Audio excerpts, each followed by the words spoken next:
Ladies and gentlemen, I believe we are live. Welcome to the show. My name is Matt Morris. We are live right now on YouTube, Twitch, as well as on Rumble at Matt Morris TV. Ladies and gentlemen, tonight we are doing a little bit of a special evening late night broadcast because it is tonight that the illustrious, the well-renowned White House Correspondents' Dinner is going to be held. In fact, it starts here in officially right around 14 minutes. So I said, you know what?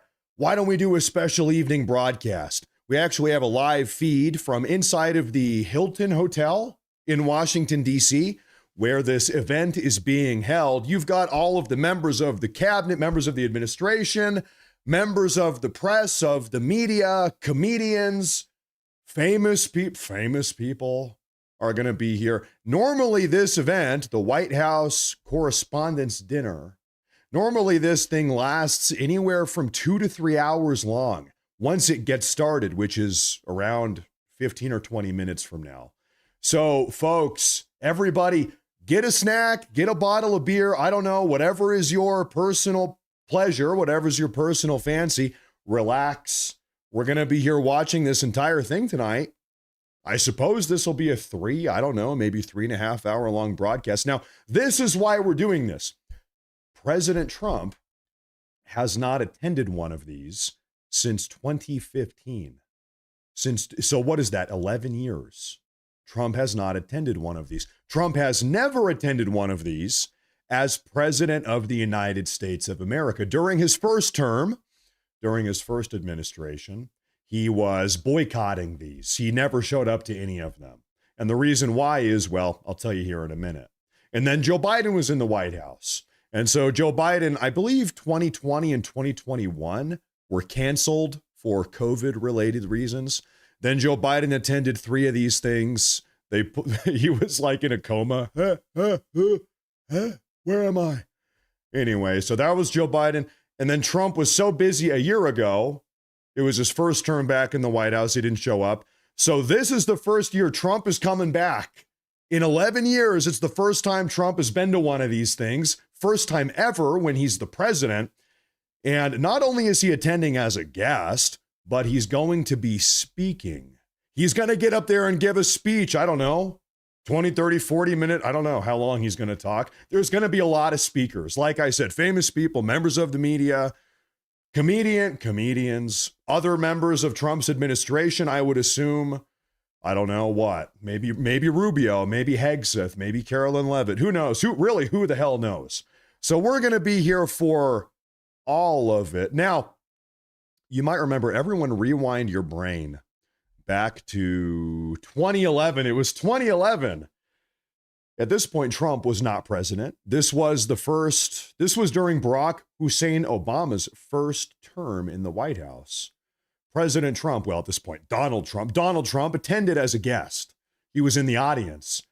And if you remember, at this point back in the day, Donald Trump was very critical of Barack Obama. What was the one thing? Well, there were a lot of things, but maybe the biggest problem that Trump had with Obama, this was all the birtherism, the chaos, the drama, where Donald Trump was saying that Barack Obama was an illegitimate president because he was like born in Haiti or like Nigeria. Where was he born? I don't even remember. This was so long ago. Anyway, Trump was saying that Obama was an illegitimate president because he was like born in, I don't know, Guatemala or like wherever the hell he was said to have been born in.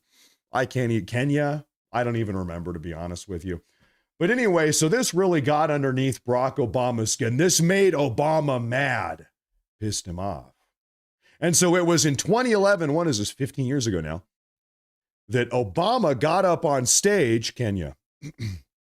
Obama got up on stage and ripped in to Donald Trump. Donald Trump was sitting there in the audience at one of the tables. Didn't have a microphone, couldn't defend himself at all. But Barack Obama, the president, got up there and ripped into Trump. He was mocking him. He was ridiculing him. Do you remember this? He went so far as to say, you know, Trump, the difference between you and me is that I'm president of the United States, and you, Donald Trump, you will never become the president. Ooh, man. Man, boy, you want to know something? Here's the difference between Donald Trump and Barack Hussein Obama. Barack Hussein Obama only won 2 presidential elections. Donald Trump won 3. How about that, Obama? So he shouldn't have said that. He sure looks like an idiot for a lot of reasons. Trump won the damn thing 3 times. Now, ladies and gentlemen, the 2-time. How about the 3-time? Now, yeah, Obama was wrong to say the least. This event is set to get going here in how long?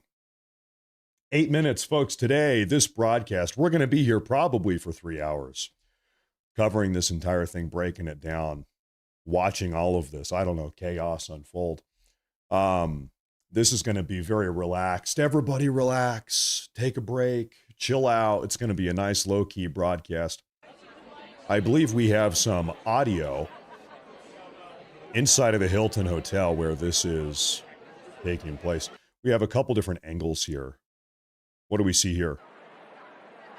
Now, do we see anyone that we recognize, ladies and gentlemen? You got people out there in the audience taking pictures. I don't know who these gentlemen are. Couldn't tell you. I don't know. This thing is set to kick off in 8 minutes. And then people will get up there and make their announcements and give their speeches or whatever.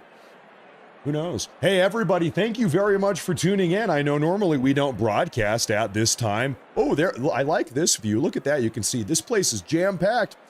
The White House Correspondents Association celebrating the First Amendment is what it says up there in the middle. What does that mean? That means they're going to be up there yapping and jibber-jabbing. That's your First Amendment right, to yap and jibber-jab. That's right. Yes, President Trump. Oh, there's Dana White out there, Mr. UFC. President Trump, yes, he is going to be speaking tonight. We got the confirmation from his daughter-in-law, Laura Trump. She said as much this morning on Fox News. She also said, hey, listen, Laura Trump this morning, she said that Donald Trump, President Trump, he's got quite a speech ready to go. This is his first time showing up to one of these in 11 years. She said you can expect fireworks tonight, is what she said. It's going to be quite a show tonight. Couldn't tell you exactly what he's going to say, but time will tell. Time will tell. Are we going to be doing a bingo card? You know, I think we're not going to do a bingo card. But we will be here enjoying all of this.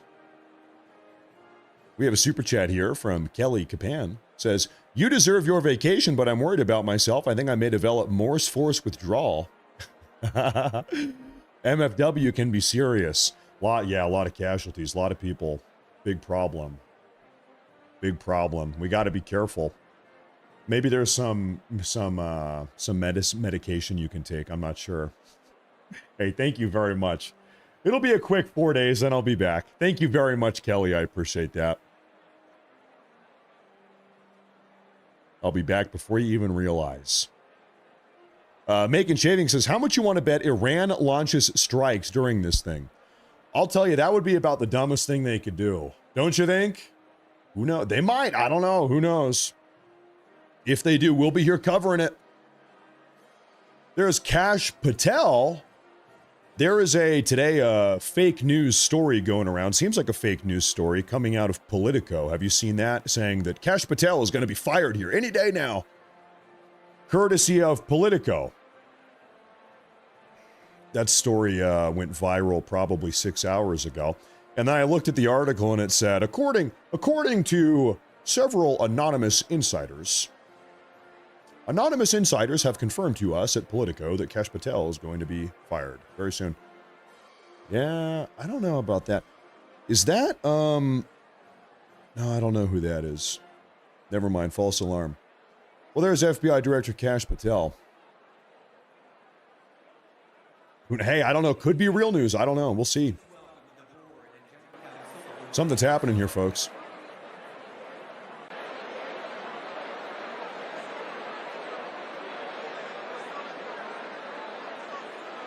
Something's about to happen. You heard somebody on the loudspeaker there.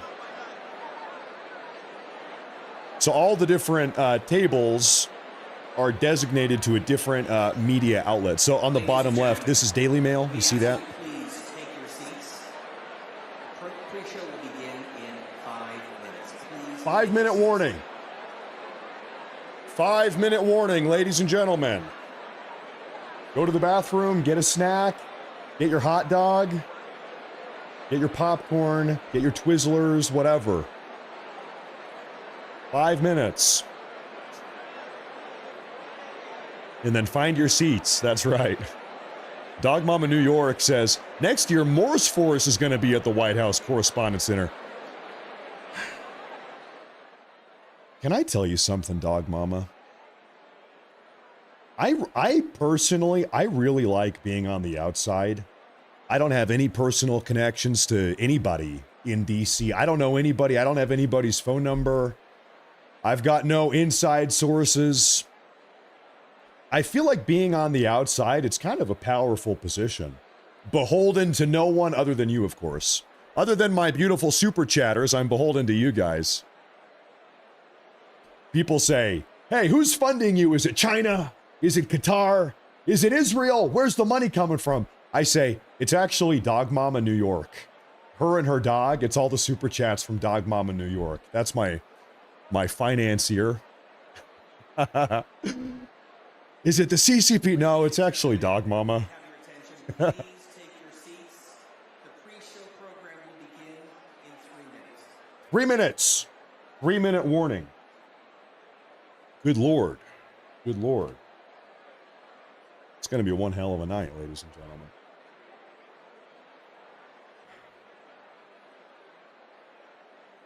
I think my beautiful wife is making dinner here. She's going to bring it in at some point tonight. We can have dinner together. No, thank you very much. I appreciate that. Mythos says, Matt, you're the best news on YouTube. Thanks for covering this. And I, too, live in North Idaho in Post Falls. North Idaho, I've never been there myself. I heard it's terrible, though. I heard everybody is ugly and racist. Everybody's ugly and racist and super mean. North Idaho. I've heard it's so bad that nobody should ever go there, ever. Don't even think about it ever again, right? That's what I heard personally. But I don't know, because I've never been there. Just ugly and stupid people. Hey, thank you. Thank you very much. I appreciate that. Thank you very much. Ah, they got the band up there. All right.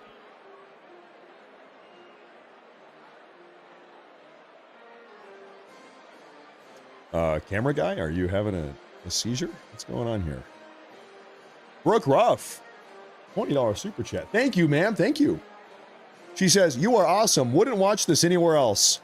You know, honestly, if you guys weren't watching it with me, neither would I. But hey, it's joy in company. We're here together. We're here together. I'm excited. To be honest with you guys, I've never sat down and watched the entirety of one of these things. You know, you see the clips the next day, the highlights. This is my first time, frankly, watching the entire show. I'm excited. It's my first time. Exciting. We the people together. That's right. Thank you, Brooke. Thank you very much. Thank you very much.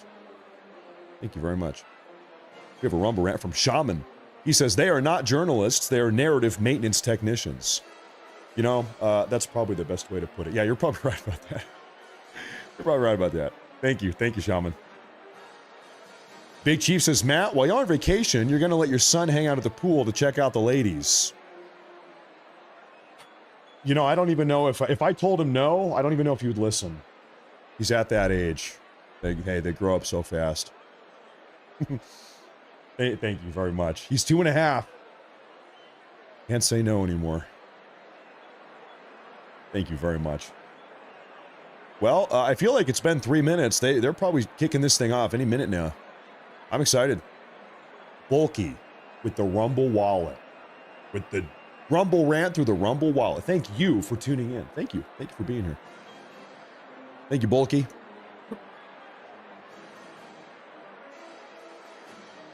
You know, of course, when some speaker comes up, when the event really pops off here, I'm going to have to zip it. I'm going to zip it, lock it, put it in my pocket.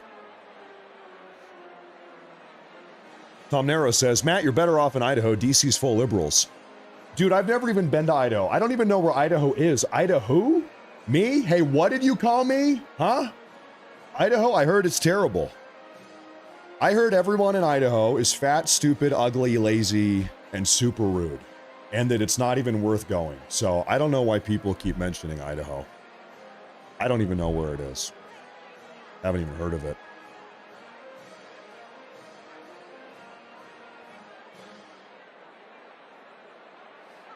Thank you very much, however. Thank you very much.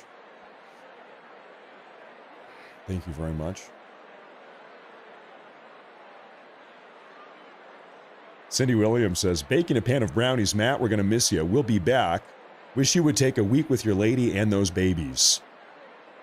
First off, that's a very kind sentiment. Second off, I'm a little bit offended you didn't even offer me any brownies. You know, I like brownies, right? Didn't even offer. Oh, thank you. Thank you very much. Thank you very much. Making Shaving says, in all seriousness, Matt, do you think they'd try to flex on Trump?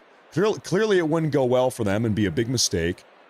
I'll tell you, I'm positive tonight there will be somebody here that tries to take a dig at Trump. Of course. You know, they can't help themselves. I don't know. Somebody from CNN is going to get up there. Who knows? I would bet on it. Who knows? Maybe we've got Don Lemon here. I have no idea who's speaking at this thing. Honestly, we're like just along for the ride. Sit down, put your hands up in the air, and enjoy the roller coaster ride. I don't know. I'm positive somebody's going to try to take a shot at him, though. Figuratively, not. We've had enough of those. Figuratively. Thank you very much. Eyes Wide Open says, Matt, something I think about is Iran has lost income to their country from the start, not just in the past week or so from the blockade. It's true. It's true. Their economy's in tatters. What economy? Economy, what economy? Thank you very much. They gave a 3-minute warning and it's been like 10 minutes now. We're operating on Washington, D.C. time. It's D.C. time. We'll see. Hey. This thing might go crazy. Somebody's waving at the camera there. Hey, dude. Do we see anybody in the audience here that we recognize? Because personally, I mean, we're kind of up in the nosebleeds right here. Personally, no. Can I check another angle real quick? This is another angle. Is this Besant? This must be the back. Yeah, it's, yeah. Oh, Stephen Miller, too. And there's Peter Ducey with Fox News. So we've got Stephen Miller in the building. We've got Besant, Treasury Secretary, in the building. We saw Peter Ducey. That's his on the left over there. Who this guy is, couldn't tell you. Couldn't tell you. There's a lot of people. It's a big city. This thing is starting any minute now. Oh, look at that. Well, isn't that just the lovely Tulsi Gabbard? I've never seen her like this. Her hair's up. She's in a dress. I don't think I've ever seen her arms before. She has arms. Oh, that's Erica Kirk. So there's Erica Kirk with Tulsi Gabbard right there. She looked up. I recognized her face. Now, this man in the middle here, I couldn't tell you who that is. I'm not sure. All types of people out here. Denise Miller. Thank you, Denise. Thank you very much. Thank you for tuning in. Thank you very much. This shindig is kicking off any minute now. Ali Thaley says the media doesn't deserve to have him attend, but what the heck, it'll be interesting. You know, that must be how we felt for about a decade now. He's coming out. He's doing it tonight. He's going in. Into the den of vipers.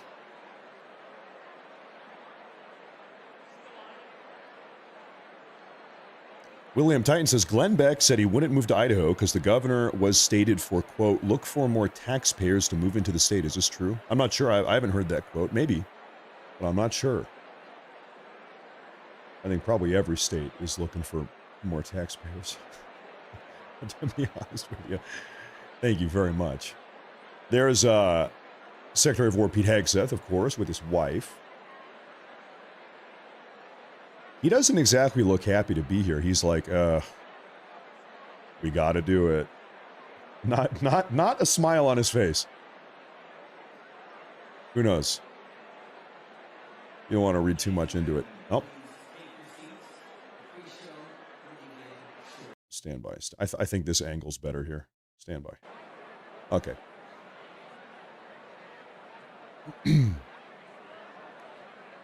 Kitty Head says, hi, Matt. We're in Idaho, too, by Athol. What? Idaho. Never heard of it. Thank you. Thank you very much. Thank you, Kitten Head.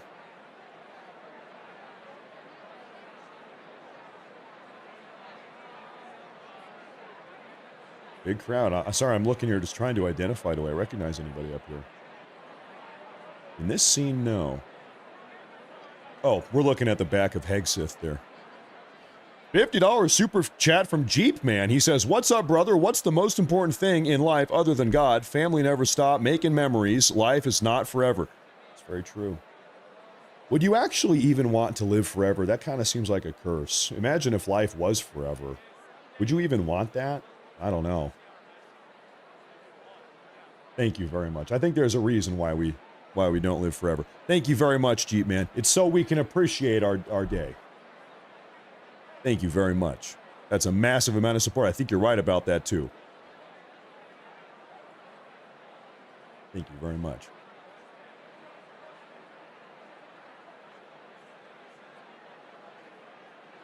Well, somebody's up there at the microphone, at the podium.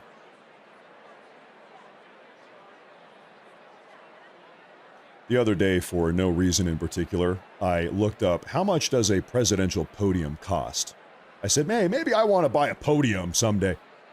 $8,000. $8,000 for one of these podiums. They're looking nice. I couldn't... Who's got $8,000 for a podium? I couldn't believe it. It's unbelievable. Matt, where's your tux? You know, I considered putting on my suit today. Admittedly, I don't own a tux. But I said, you know, it's a Saturday night. I can't be annoyed. I'd rather be a little bit comfortable tonight, if you will allow it.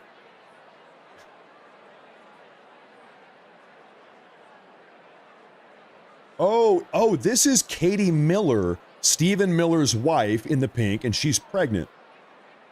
And there's Dana White right there on the far left. Not that he is far left, but he's over there on the far left.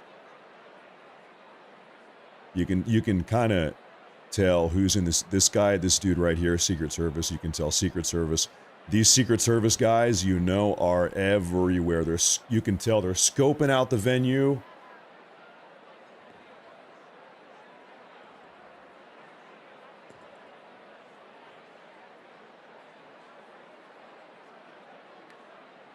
Anyway, they're everywhere.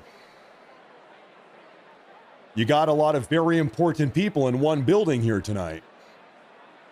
Like, some of the most important people in the entire universe, in the entire world, are here tonight under one roof.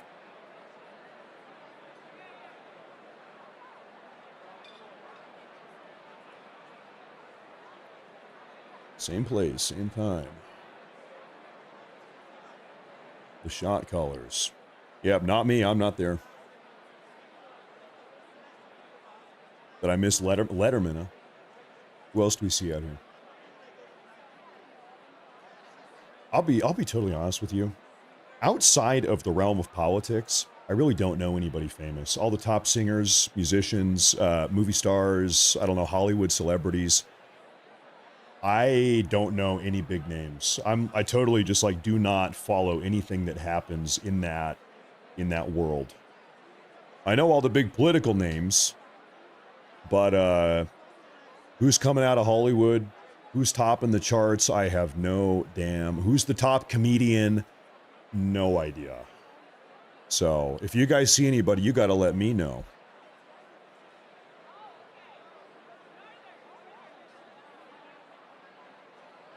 No clue. Christy, hey, thank you. Good to see you, by the way. Good evening. She says, how about those hats? You know, I don't know anything about hats, but I'll tell you this. If I were to do hats, I would also do t-shirts for both men and women and sweatshirts. Not that I'm doing any of that, but if I was, in theory, hypothetically, I wouldn't just do hats alone. It would be women's shirts, men's shirts, and also sweatshirts is what I would do, but I'm not, and I don't know anything about that. So thank you, though. But I don't know. I don't know anything, officer. No idea. Thank you very much. Thank you, Christy. Good to see you, Christy. Thank you very much. I think it's going to be a fun night. So who's at this table here, Christy? Well, I don't know. Oh, this is the C-SPAN table. Every media entity has their own table.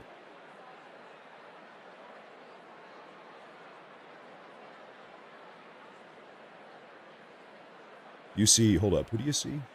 No, I don't see him. Well, everybody's taking their seat. Seems like something is happening here. Something's happening. Craig Burton says, hanging out with you guys tonight. We appreciate the hard work. You know, tonight's show, I can barely even call this one work. Tonight, I might even have dinner with you guys tonight. We are...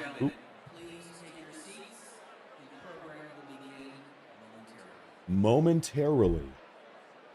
We've gone from 10 minutes to 5 minutes to 3 minutes to momentarily. Okay, we're moving along here. No, tonight, folks, this is the chill zone. We're chilling out. Ladies and gentlemen, please welcome the Board and General Counsel of the White House Correspondents Association. Okay. Attorney Simon Lakovich.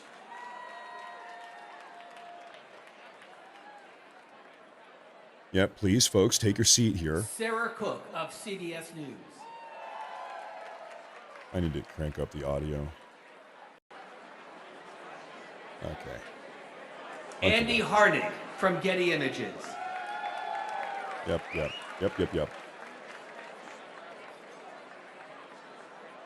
Mark Lima of CBS News. So is CBS hosting this? Jackie Heinrich of Fox News. Never mind.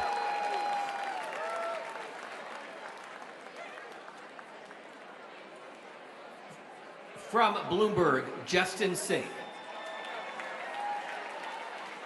Justin Singh.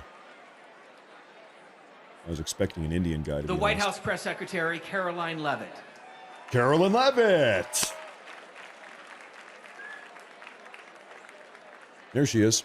From ABC News, Karen Travers. All right. Trevor Honeycutt from Reuters.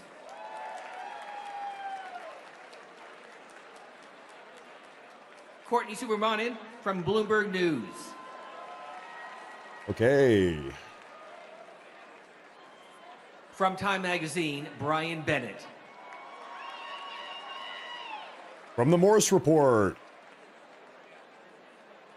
Never mind. And join us in welcoming the president of the White House Correspondents Association from CBS News, Weijia Zhang.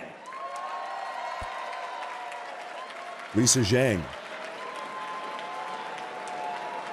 Okay. The headliner for this evening, mentalist Oz Perlman.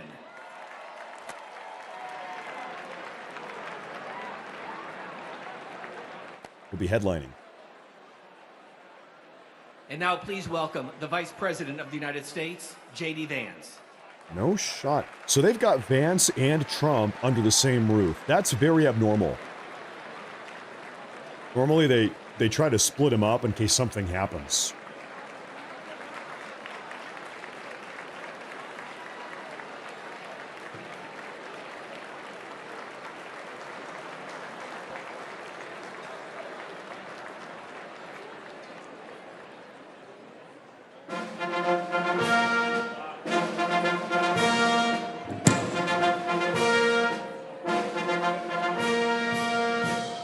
Ladies and gentlemen, the 45th and 47th President of the United States, Donald J. Trump, and First Lady Melania Trump.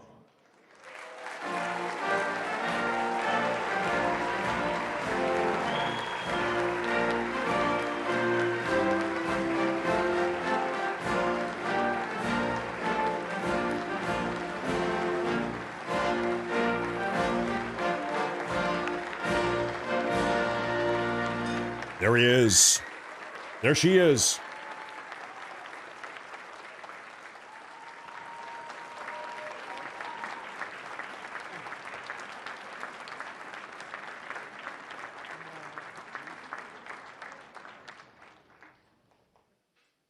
Ladies and gentlemen, please rise for the nation's colors presented by the Joint Armed Forces Color Guard, and please remain standing for our national anthem performed by the U.S. Marine Band.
That was a good one. I hate it when they add their own little embellishments to it, when they flare it up. You know what I mean? Keep it simple. That was good.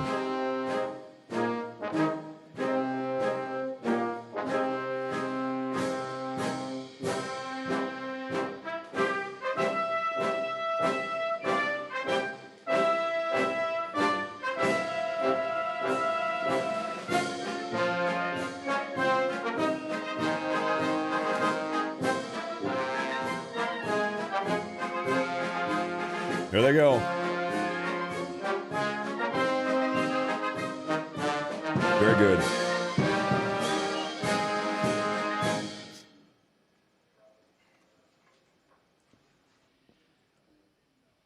And now, ladies and gentlemen, please welcome the president of the White House Correspondents Association from CBS News, Weijia Zhang. Weijia Zhang. Welcome. Welcome to the 2026 White House Correspondents' Dinner. Thank you to the President's own Marine Corps Band, led by Drum Major Master Gunnery Sergeant Stephen Williams. Into the microphone. And vocalist Master Gunnery Sergeant Kevin Benier. Thank you. Thank you. Good evening to everyone. President Trump, Madam First Lady, on behalf of the White House Correspondents Association, thank you for being here. It is meaningful that you're with us tonight.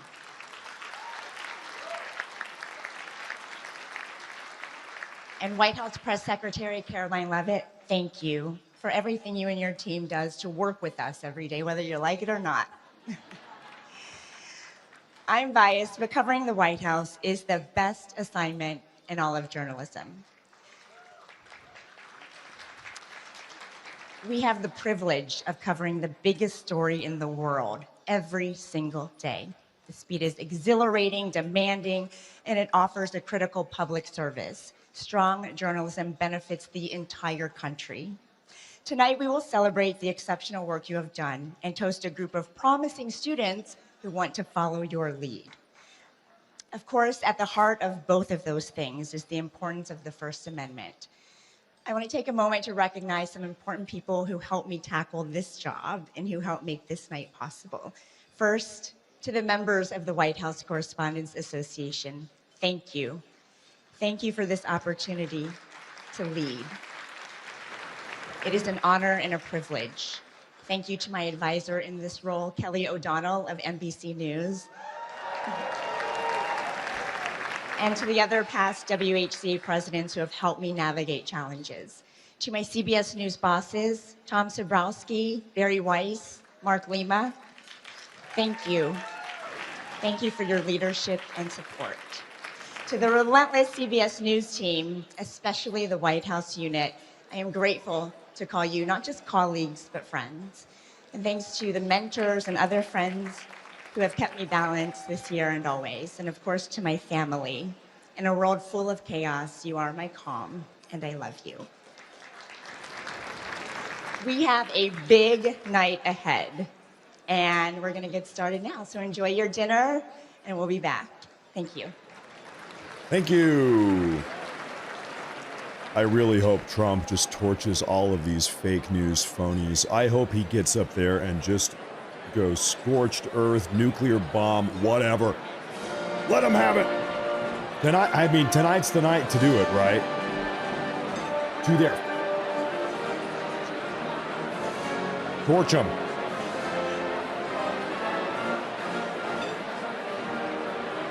There's Stephen Miller.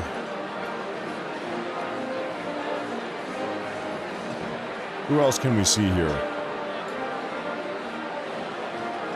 I see, was that Fetterman's head? Did I see Fetterman's bald head? I'm not sure. Maybe I did. I don't know. Bring that down a minute. There's the Politico table. Well, it won't be long. Won't be long until they start talking up here. Wonder what they're having for dinner. Wonder what I'm having for dinner. I'm getting hungry too. I'm sure they're having some pretty good food. Probably not pizza and hot dogs. I didn't go. No, believe it or not, I wasn't invited. Can you believe that? Unbelievable.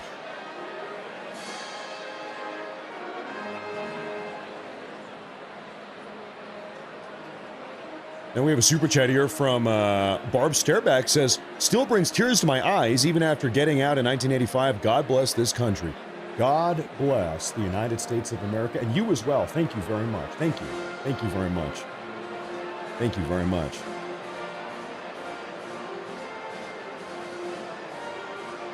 So I saw somebody ask, how long is this thing going to last? Anywhere from 2 to 3 hours. Once the event starts,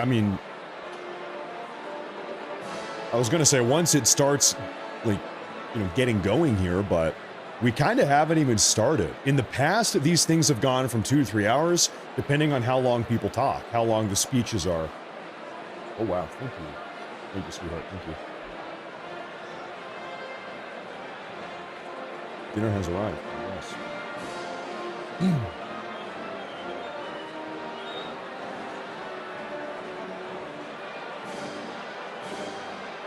So we know for a fact that President Trump is going to get up here and give a speech. We don't know how long. Could be 15 minutes, could be 50 minutes. In the past, you've got comedians, celebrities, members of the press. President Trump has not been to one of these since 2015. It's been quite a while. During his first presidential term, he was like boycotting these. I guess you could say he didn't show up to any of them. The 2020 White House Correspondents' Dinner and the 2021 event, they were both canceled because of the global pandemic. 2022, 23, 24, Joe Biden attended. And he was half asleep, of course. Joe Biden's auto pen made an appearance. Oh.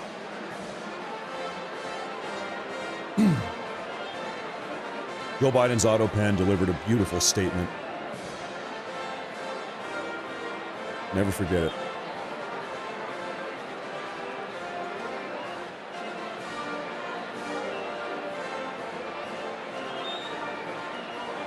Trump is set to deliver a speech at the White House Correspondents' Dinner.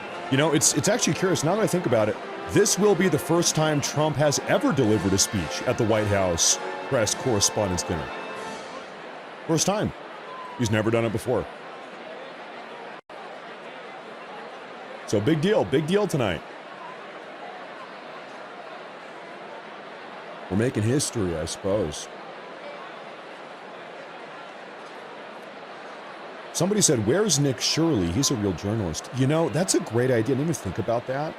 Some of the best journalists we have in this country are independent journalists. I wonder if we do see any independent journalists get up here. Nick Shirley or somebody else. I don't know. Maybe. Wouldn't that be cool? I didn't even, great idea. Whoever said that, that's a great idea.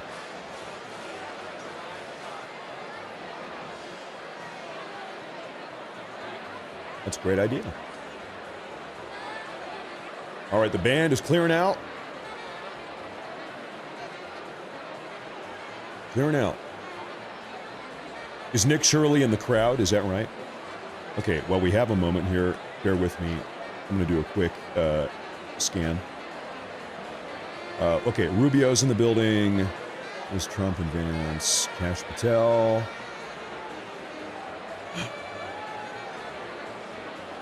Okay. The official White House government page on Twitter just posted this. Mr. Trump, he certainly would bring some change to the White House. Who's that guy? That's Barack Hussein Obama. Okay. This is Biden right here. Wait a second. The Worst president. profile of Biden. So he's the worst president in the history of our country, and Barack Hussein Obama is top 5.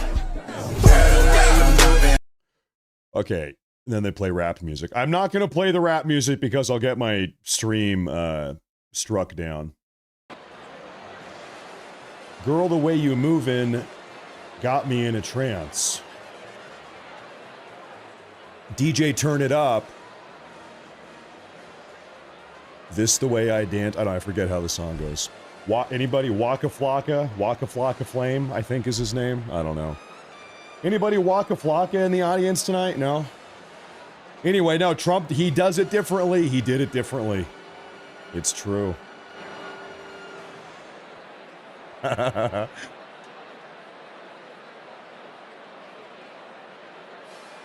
the way you move it.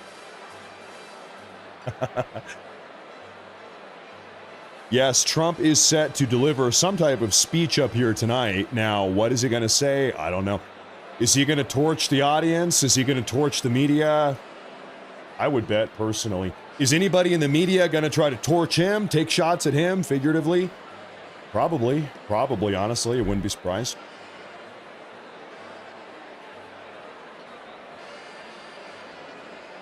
Is anybody going to be torching anybody? Yeah, probably. Matt, where's your tuxedo? To be totally honest, I don't even own a tuxedo. I have two suits. I have the blue one and then another gray one. I don't even own a tuxedo. So, Maybe I need to get one. Maybe that's step one. Buy a tuxedo, and then maybe I'll get invited next time. I don't know. I don't even own a bow tie. I don't have a bow tie. I could never be the next Tucker Carlson, because I don't even own a bow tie.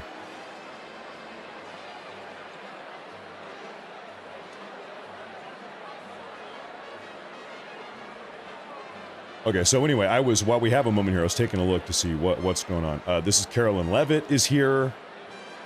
RFK Jr. and his wife, they're in the house. Bobby Kennedy has arrived, and he says that President Trump is about to light it up tonight. Breaking news, President Trump is going to light it up tonight. Wait a minute. Wait. What is this? White House Correspondents Dinner tonight. In order to protest Donald Trump tonight, a lot of the liberal correspondents are wearing pins on their outfits. Hey girl, Jimmy Fallon on the red carpet at the White House Correspondents' Dinner. So here's some inside baseball. To protest Donald Trump tonight, a lot of the liberal correspondents are wearing pins on their outfits. A lot of pins up and down the lapels. They look like waitresses at TGI Fridays. I just ordered a plate of potato skins off Margaret Brennan. Hit me back in a little bit. I'll share them with you. Beautiful smile. Beautiful smile. Ladies and gentlemen, the liberals are wearing pins. I'm getting a report. Yes, in fact, Anonymous Morses are confirming. Yep, our Anonymous Morses are confirming that the liberals are wearing pins. They are, in fact, wearing pins. We don't know what they say. We saw recently at, what was it, the Oscars or the Grammys? I don't even remember which one, a couple months ago. We saw all of these libtards were wearing pins that said "Ice Out." Do you remember that? Justin Bieber had one. All these other idiots. Well, it must have been the Grammys. It was the Grammys. Ice Out. These little stupid pins. Libtards, ladies and gentlemen. I wish ICE carried out deportations at the Grammys. Can you imagine? Can you imagine mid-ceremony, they're like presenting an award at the Grammys and ICE, like 100 ICE agents busted in and started apprehending and deporting people? Dude. That would have been awesome. Wait, what did that note say? Vivian? What did that say? That would have been cool. There's Trump behind the podium. That says Vivian, right?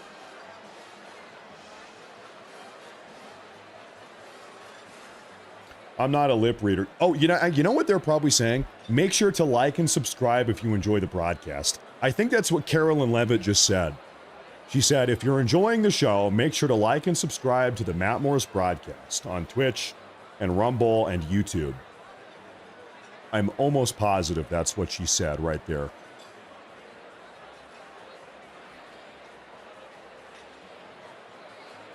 Nice, showing Trump something. Trump doesn't really seem impressed, does he? I don't think he really cares.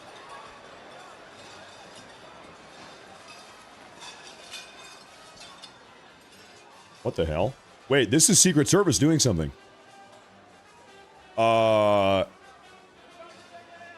Stay down. That guy's got a rifle. What the fuck?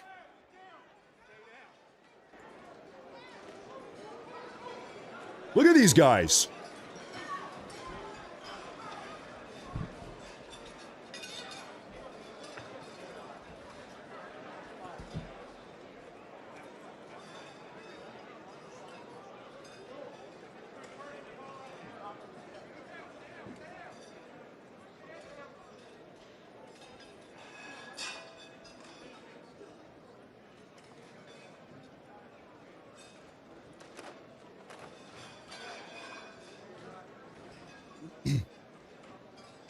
Hopefully it was a false alarm, like somebody dropped something on the ground. You heard a big smack. Secret Service coming back in. They're like coalescing on somebody now.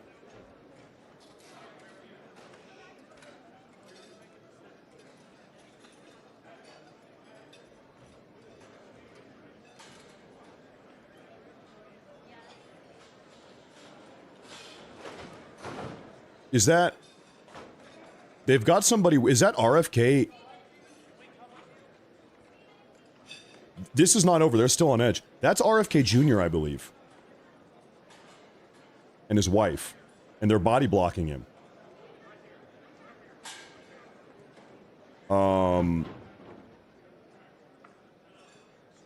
What the fuck?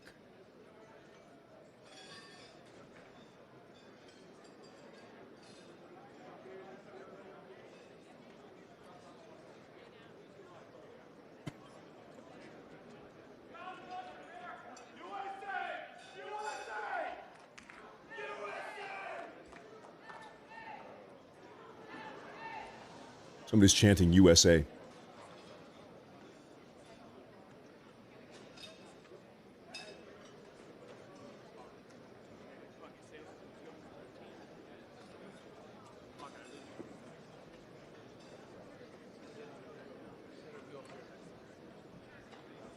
What just happened? What in the hell just happened here?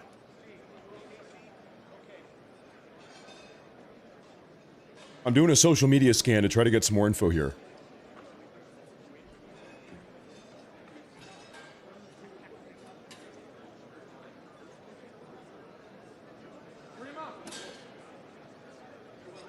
Everybody else in the audience is just hanging out. They're not evacuating the building. They might have had some protester get in there with a gun or something. I don't know. I have such a hard time imagining that anybody smuggled a weapon in here.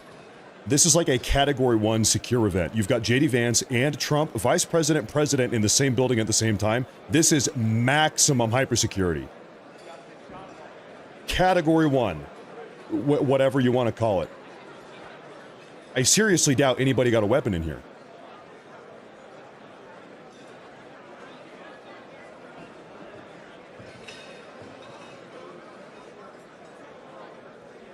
And they're not evacuating the building. So they must believe that the situation is under control.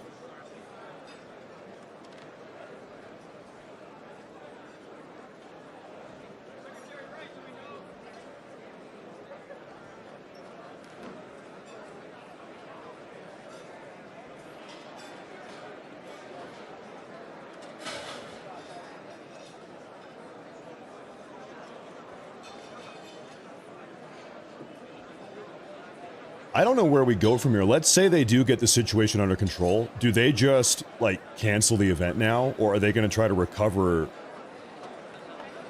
the situation here? They might just say, you know what? We're bringing President Trump home. Screw this. We're out. You know what I mean?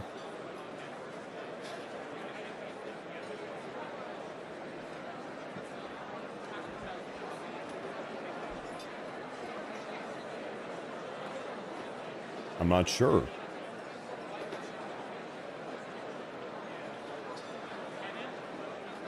Folks, this is so fresh right now. Nobody's even talking about this online.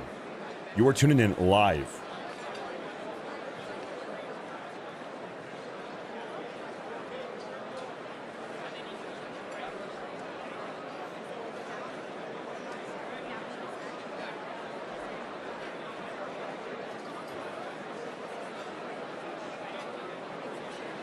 There's no additional information. Guys, listen. We might have just witnessed an attempted assassination against President Trump. We heard a loud bang. Maybe 5 or 6 seconds go by. Secret Service come out, get President Trump down, get him out. And then you've got the guys with the guns locking down the crowd. They identify RFK Jr., get him out of there. So members of the cabinet, presumably, get him out of the building. We don't know what that bang was.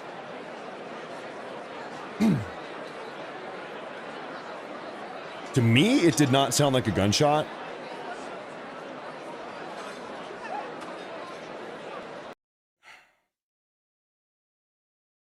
Everybody's good.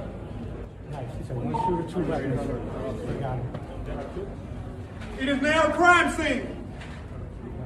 Secret Service is in custody, has the person in custody. Everything's okay. One shooter, no, we know so far. One shooter, it's a crime scene. Secret Service has him in custody. Oh my God. One shooter. How did he get a gun in the building? What? Everybody's good.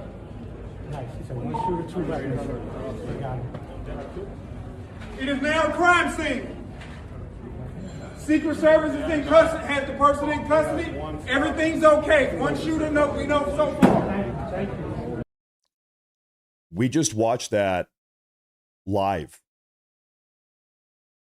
That they ended that one.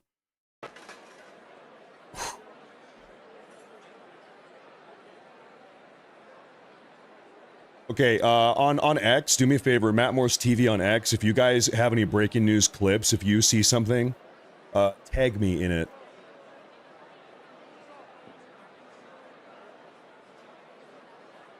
So that I can see it too. That's all I've got at the moment.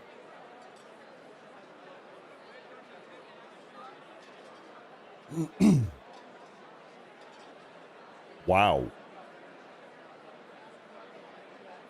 Okay, I've got a recap clip here. Let's watch this and break this down. This is what happened here.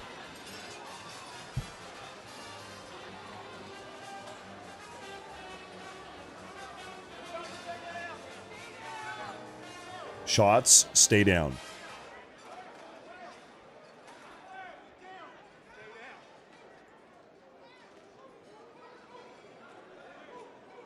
Okay, and we saw this live, and then from here, kind of nothing happens. Okay.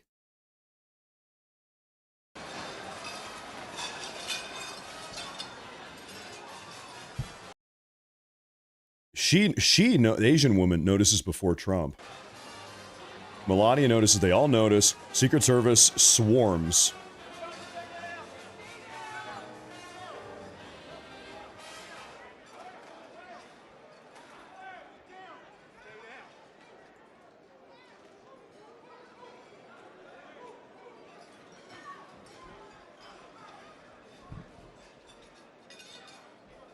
Here's my question. How in the living hell did somebody smuggle a gun in here?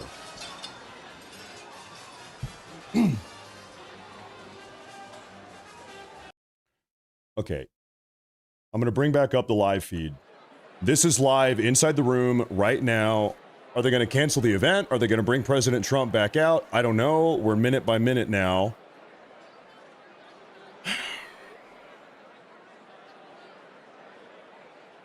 Donald J. Trump and First Lady Melania Trump have both been quickly evacuated off stage by Secret Service while armed agents rushed the stage following reports of shots fired.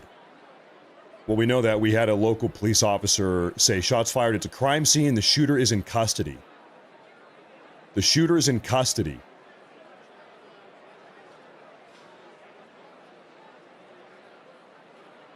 Hold up.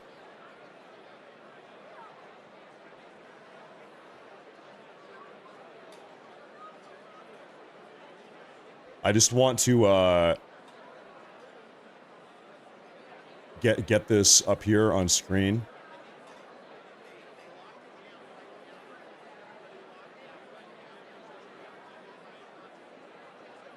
So you can see exactly what's happened.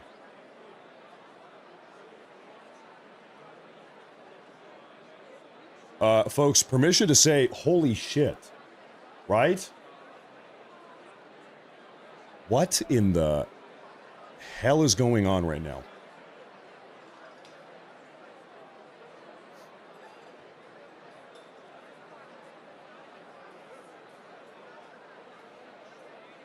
That's right. One shooter is in custody. We don't know if there's another. Okay, I'm getting a report. Trump's entire cabinet was rushed out of the White House Correspondents' dinner. It sounded like shots may have been fired. This is coming from someone inside the room here. Pure chaos. Everyone hit the deck in the ballroom. Security was everywhere with long guns. Not sure if TV caught it. Well, we kind of caught it. Everybody is still in the room. They're not evacuating the event. So we know that shots were fired because a member of the must have been some local police force said that. He said this is a crime scene, shots fired, and one shooter has been apprehended by Secret Service, and we don't know. There might be more than one shooter. We don't know.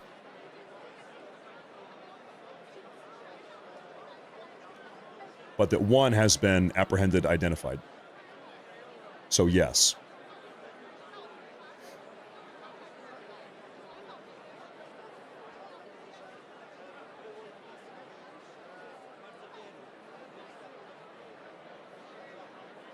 I want to know who this is. I want to know who this is. Who did it?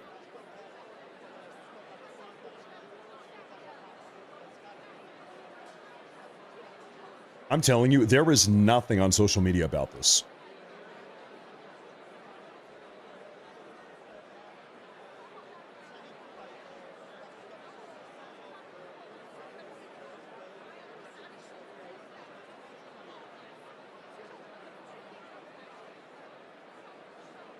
I want to show you real quick the proof here. This is our confirmation. Take a look at this. Everybody's good.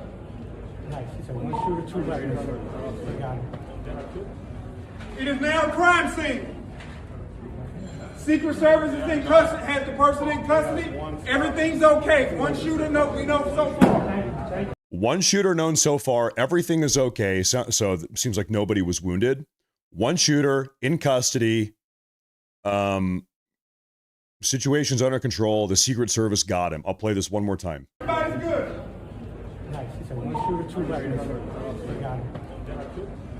It is now a crime scene. Secret Service is in custody, has the person in custody. Everything's okay. One shooter we know so far.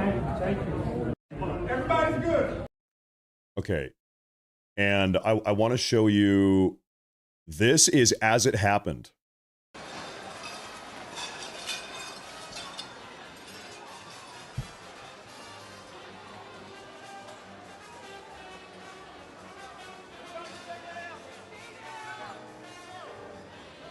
You hear shots, stay down. Shots, stay down is what you hear.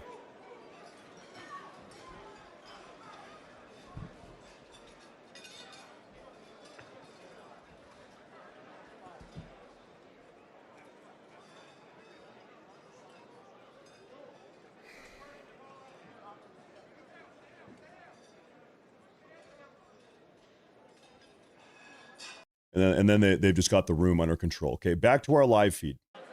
This is currently inside the room, live right now. Stand by here, folks.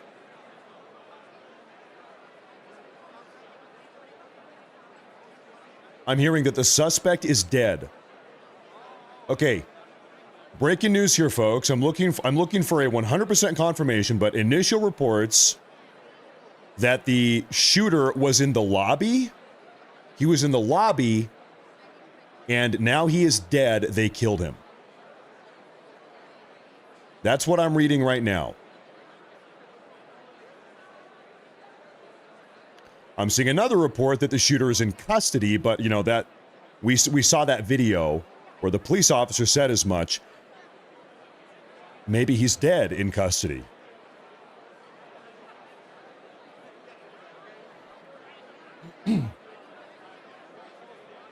Maybe his body is in custody.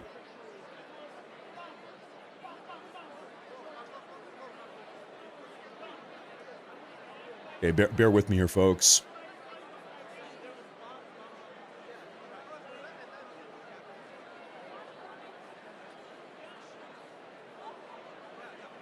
I'm reading that there were 4 shots, that the shooter took 1. Allegedly, this is minute by minute, we're breaking this down. Allegedly, the shooter took 1 shot and then was immediately neutralized with 3 shots. And that the shooter was in the lobby. Once again, all of this is like just coming out second by second, so bear with me.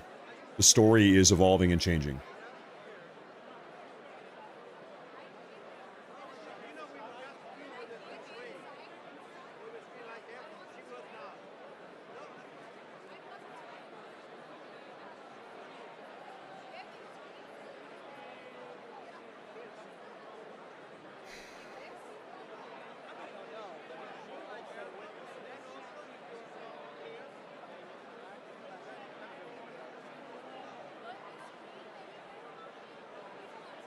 Okay, Caitlin Collins of CNN has confirmed the shooter is dead. Caitlin Collins at CNN says the shooter is dead.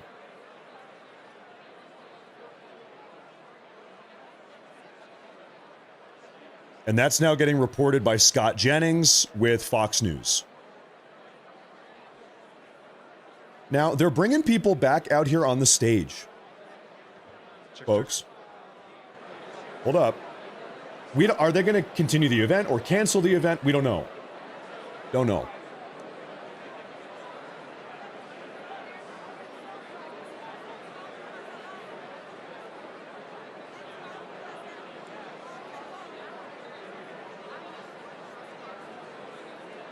Okay, I'm reading now everywhere that the shooter was in the lobby and is now dead. That's what I continue to read. CNN confirms the shooter is dead.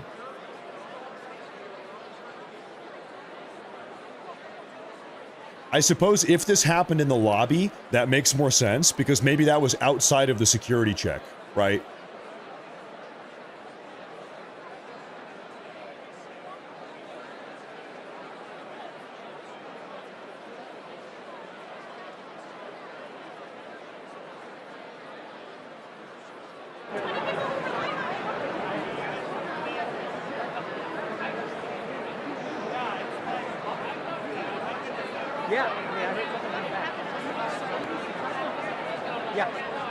Okay, bear with me here.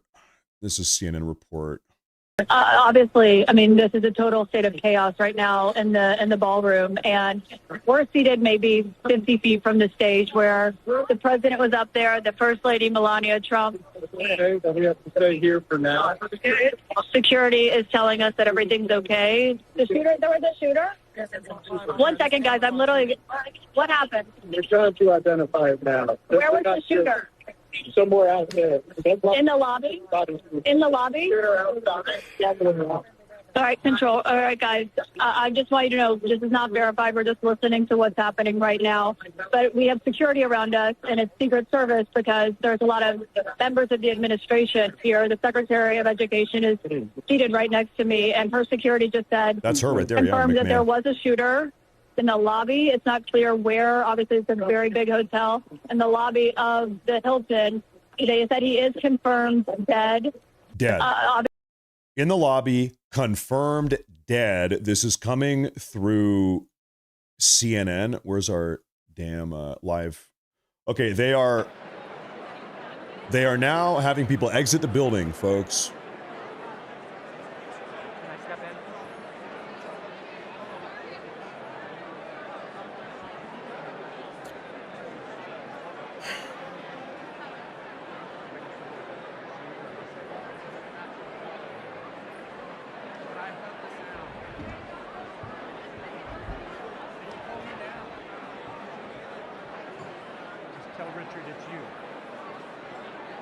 I think everything we have right now is. Hey, it's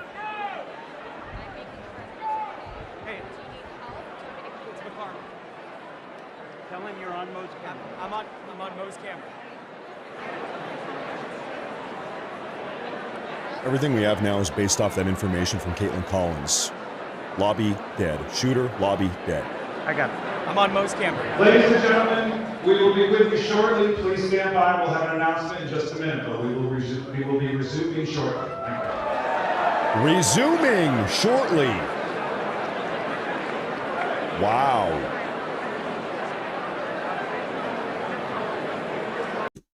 Keep in mind, Donald Trump is a guy that literally got shot in the head, got back up, and said, fight, fight, fight.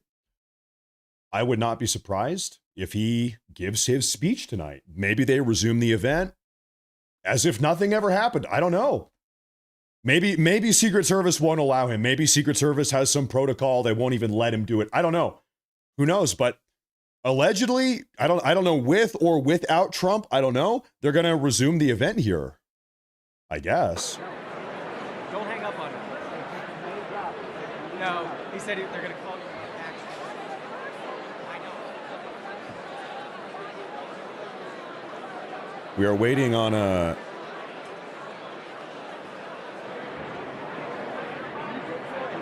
on some more information. Trump is the type of guy to give his speech anyway and make a joke about it. Conference in the phone. Okay, got you.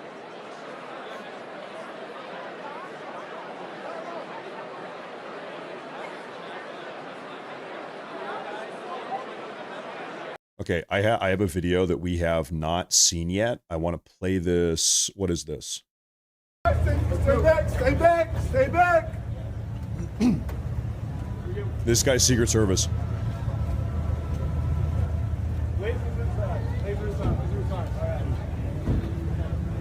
Nobody go this way. Is that understood? We are evacuating. It's not someone coming in. This is outside the hotel. Stay back, stay back, stay back. So you know what? I think they're not letting anyone leave. And that makes sense because who knows, maybe more than one person was involved with this, right? The other police officer we saw, there's Dana White just laughing and smiling about this. He doesn't give a damn. Who knows, maybe there was an accomplice. We heard this is a crime scene. Just a few minutes ago, Peter, they were telling people to leave through those doors, the doors to the stage right, and many of the reporters started moving towards the doors. And then they came out and made an announcement that they're going to be resuming the program shortly.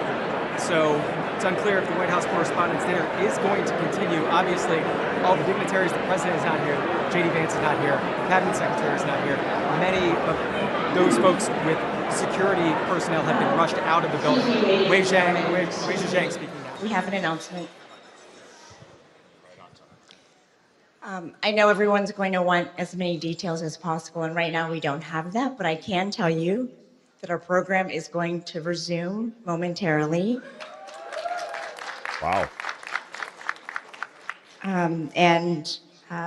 We will have more details to share also momentarily. Okay. But for now, please just be patient as we figure out just how much time it will be, but it shouldn't be that much longer. Thank you very much. Thank you.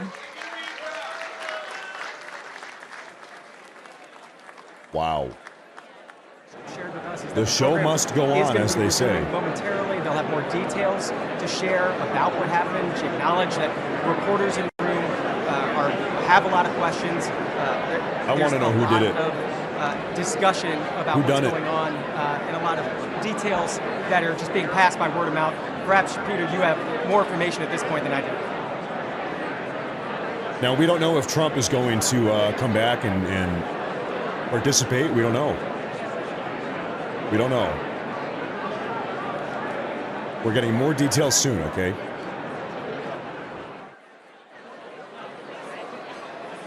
And I'm going to do a quick media scan here, folks. Bear with me.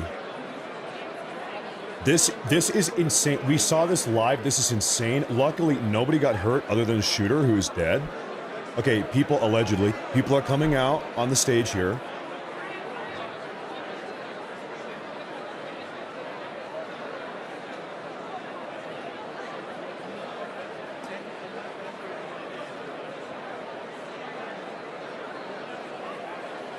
This is insane.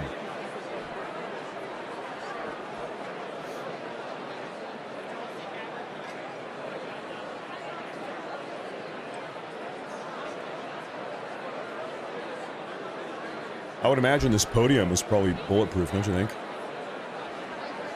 RFK Jr. got evacuated alongside all the other members of the Trump cabinet. Although Education Secretary McMahon was still in the audience. They didn't get her out. I think she's still out there.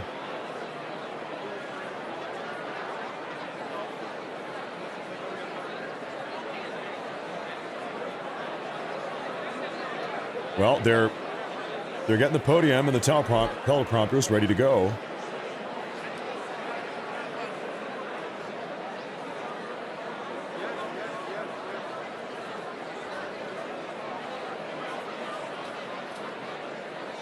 I cannot believe this has just happened.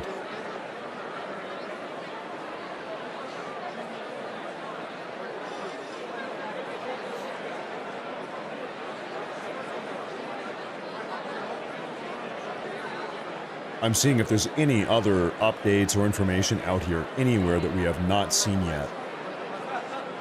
Right now, I think everybody is on the edge of their seat. No one is allowed to leave the building. We heard that this was called crime scene here. Folks, I think tonight is one of these nights. If you have super chatted or rumble ranted, I really appreciate that. I think we're not going to get to all of them individually, but if you have, thank you. I need to issue a blanket thank you tonight. Everybody, Rumble, Twitch, YouTube, thank you very much. I think tonight's going to be one of those nights, though. I did. Sam James, So we're told that the program is going to continue. I don't know if you heard Wei Zhang. She made that announcement. You're right. The seal is still on the podium. Just a few minutes ago, probably about 10 minutes at this point, they were trying to get all the reporters to leave out of the door behind me. I don't know if you saw the shot, and many of the reporters did. But as that was happening, one of the members of the White House Correspondents Association came out and said that the dinner is going to continue. And then you heard Wei Zhang saying that everybody obviously wants more information. She'll have some more information, but they're getting a signal now that it seems like the program is going to continue, Peter. They are going to continue the show here. I don't know if Trump is going to be a part of that. I don't know.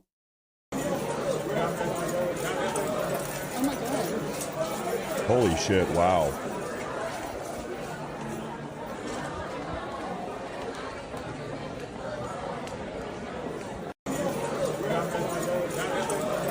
Now, are these guys... The first one has police. This dude here, he's Secret Service in the back. I'm not sure about this guy. Maybe somebody... I think that's Capitol Police. Oh my God. Maybe they're all Secret Service.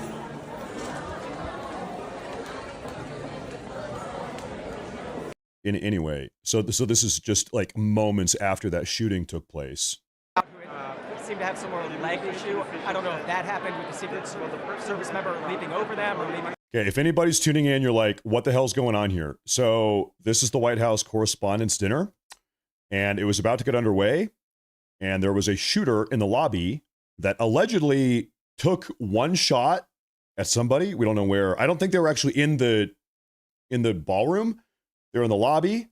One shot goes off, and then from reports on the ground, say 3 shots were fired back. Secret Service neutralized the shooter with 3 shots. So 4 shots in total. This is exactly as it went down. This is what happened. Trump is on stage.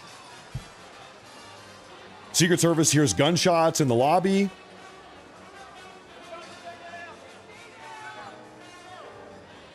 You hear shots stay down. Shots stay down is what the Secret Service is yelling. They lock down the room. You've got these guys with long guns up here with rifles scouring the audience.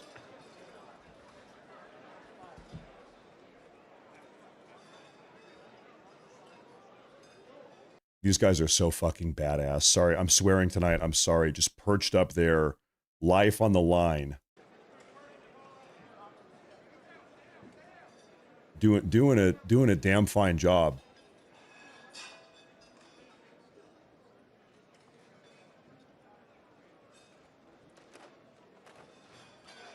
This is crazy. So this is what happened. Now, following that, we got further reports that the shooter was in the lobby and has been neutralized. This is what we heard shortly after. Everybody's good.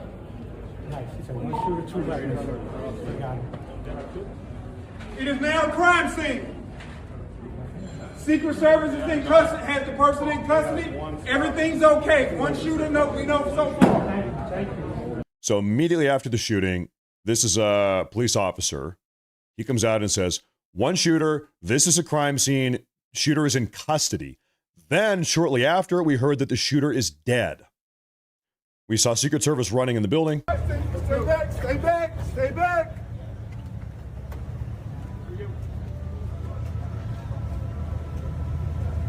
Wait for this side. Wait for this side. All right. Nobody go this way. are evacuating. It's not someone coming in. So I think it's because a crime scene, nobody's allowed to leave.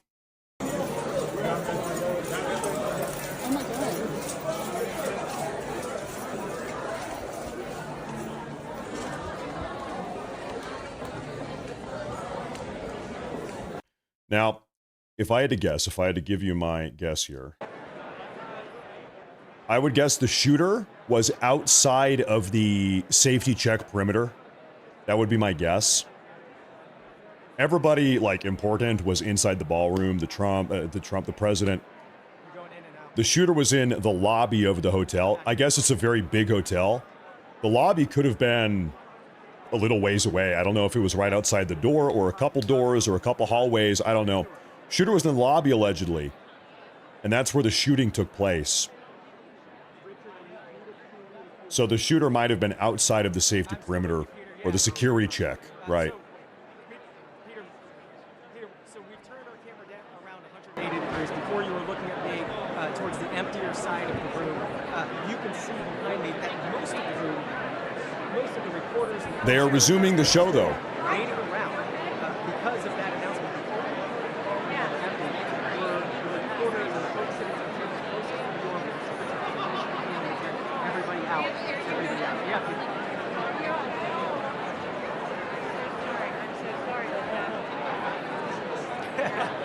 So, Peter, behind me is the stage, obviously. So this is a different shot of the stage from what you're used to. But as you said, they haven't taken the president's plaque off the podium, and there's been some movement on stage. There's been no movement, I'll say, at the dinner tables. There have been some of the wait staff that has come out and removed the salad course. I don't know. Kevin, I am with you. I do have an update from our team on the ground that the suspect, has been detained by Secret Service, and that the President of the United States, Kevin, will return. The event will go on, is what we're hearing from our team on the ground. He will return to the podium, and sounds like after they've swept the property where this is taking place, that to me, I don't know about you, Kevin, indicates that this threat has been neutralized. They have this person in custody. They feel that it's safe enough for people to return, for the president to return and continue this dinner. What are your thoughts? So we're saying detained, neutralized. We heard from CNN that the shooter is dead. I suppose there's some back and forth. What we just heard from Fox News is that Trump is coming back. He's going to give his speech. That the event will go on as if nothing ever happened. I don't know.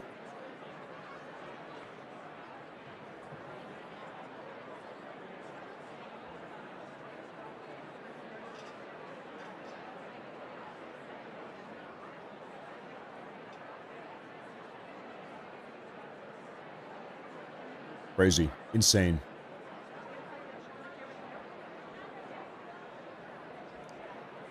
Folks, good reminder, there are mentally ill, psychotic demons amongst us. And it sure seems like one of them reared its head today.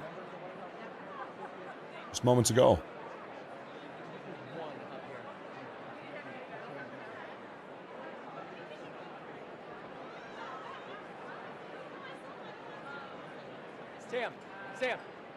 Sam, don't go far with that phone. You want to see a crazy picture? This is a photo of House Speaker Mike Johnson getting shoved out of the building by Secret Service. Just literally like picking him up, shoving him out of the building. Speaker of the House, Republican Mike Johnson here. Sir, you gotta go. You don't have an option. We're getting you out of the building. Wow. They're doing their job. They're doing their job. It's a lot of checking phones, checking in with family members, people asking if they're okay, people asking if other people have information. But like I said, there's also people popping some of the bottles of wine that hadn't been opened yet. People are popping bottles or celebrating. Trying to relax after an obviously stressful time just about 45 minutes ago.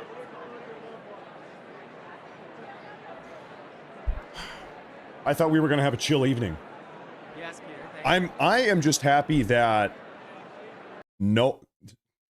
so many people could have so easily been wounded here. Imagine if this guy just started shooting random people. Whoever the shooter was, could have been a woman, could have been something in between. I don't know. I'm not jumping to any conclusions here. Anyway, thank God nobody was hurt other than the shooter themselves, who's allegedly dead now. Nobody was hurt that we know of. So this guy's putting ice in the drinks. The show's going on here, folks. Which is why everyone's reaction was, I think, a little bit. Wow. Is that what we thought it was? There were people.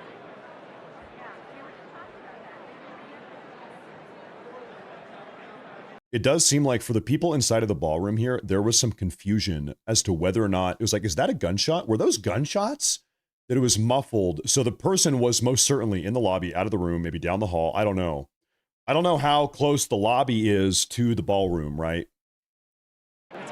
Dogs. You've got 1,000 people in here. It's loud. You can barely hear anything, you know. And then you go down 2 levels, and that's the height of this room that you can see to get to where we are, which is why cell service isn't right down here. But if this happened in that area, it's more understandable why things were muffled up there. That's what he's talking about. You know, the people in the back of the room, the one closest to the doors, were the ones that reacted first. The doors were open. I saw 1 or 2 people sort of leap over the banister in the back of the room, and that's when people started ducking under tables, and then the Secret Service came in.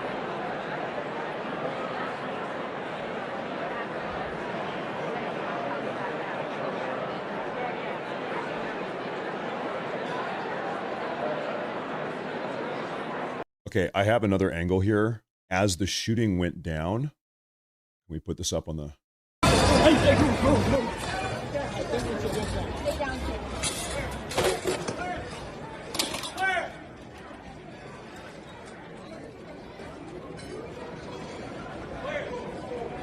So they just get President Trump off the stage. That's what you just saw.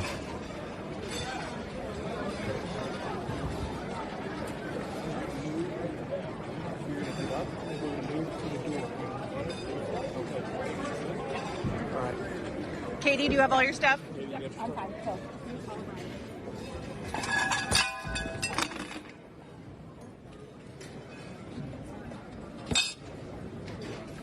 So this is RFK Jr. with his wife, and you got Secret Service holding him down. Is this Stephen Miller?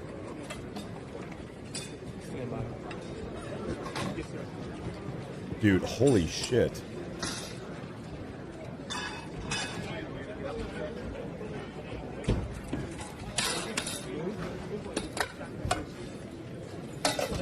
That is Stephen. This is Stephen Miller's pregnant wife, Katie Miller. So that is Stephen Miller. Go to your right. To your right. Get him out of there. Get him out of there. Get him out of there.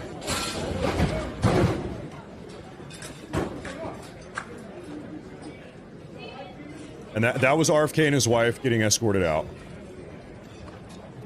Cabinet members, get him out.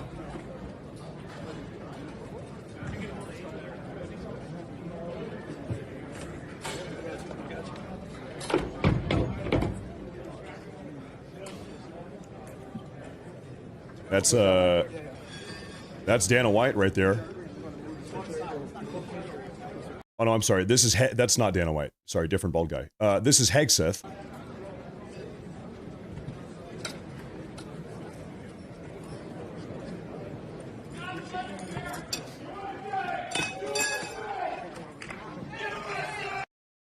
And then somebody's chanting USA. Trying to keep the morale alive. Wow.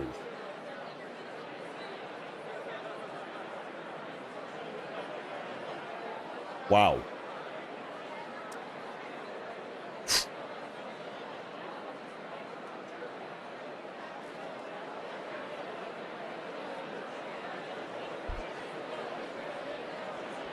Just insanity, craziness.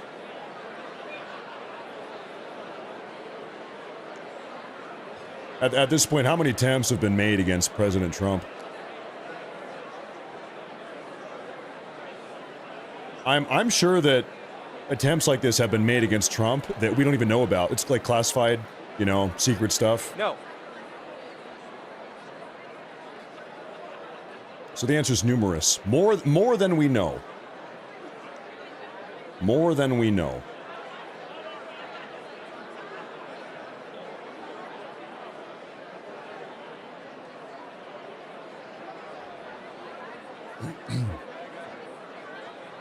But folks, they are going to be resuming the event, and allegedly Trump himself is going to return to the venue. He's coming back, and they're going to do the show as if nothing even happened. That is what's being reported on Fox News, at least, right now.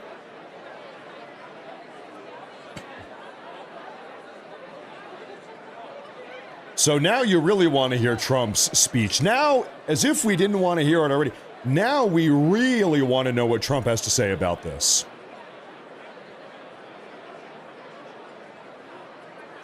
Gotta stick around for it now.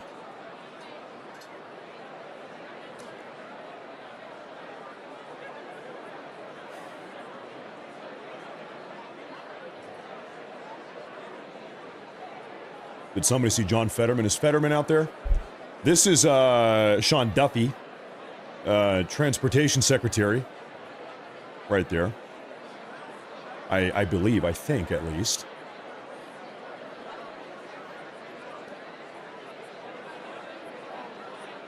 Is there a Truth Social post? Bear with me here, folks. Okay, folks, Truth Social post. 1 minute ago by Trump. He says, I'm going to mute that. Trump says just now, quite an evening in D.C. Secret Service and law enforcement did a fantastic job. They acted quickly and bravely. The shooter has been apprehended. And I have recommended that we let the show go on, but will entirely be guided by law enforcement. They will make a decision shortly. Regardless of that decision, the evening will be much different than planned, and we'll just plain have to do it again. President Donald J. Trump. So maybe the show's going to go on. That's what he wants, at least. Maybe it's not. Depends on the law enforcement situation. Apprehended. He's saying not dead, not dead. Apprehended. I want to know who this guy is. Why did he do it? What's the deal? Why is this happening? And if folks can see the room, the tables are pretty close together. People were seated, some on the ground, but really questioning what was happening. It was a confusing time. I talked to some officials down in the bowl here, and they said they actually didn't hear calls. And so it was a lot of confusion. I talked to one administration official who said the first thing that they heard, they were seated closer to the stage, was the sound of running, not actually the pop. So everyone's kind of hearing something different inside of the room. But you saw the Secret Service agents climbing over the tables, trying to remove the cabinet officials. We saw Secretary of HHS, Robert F. Kennedy Jr. being removed.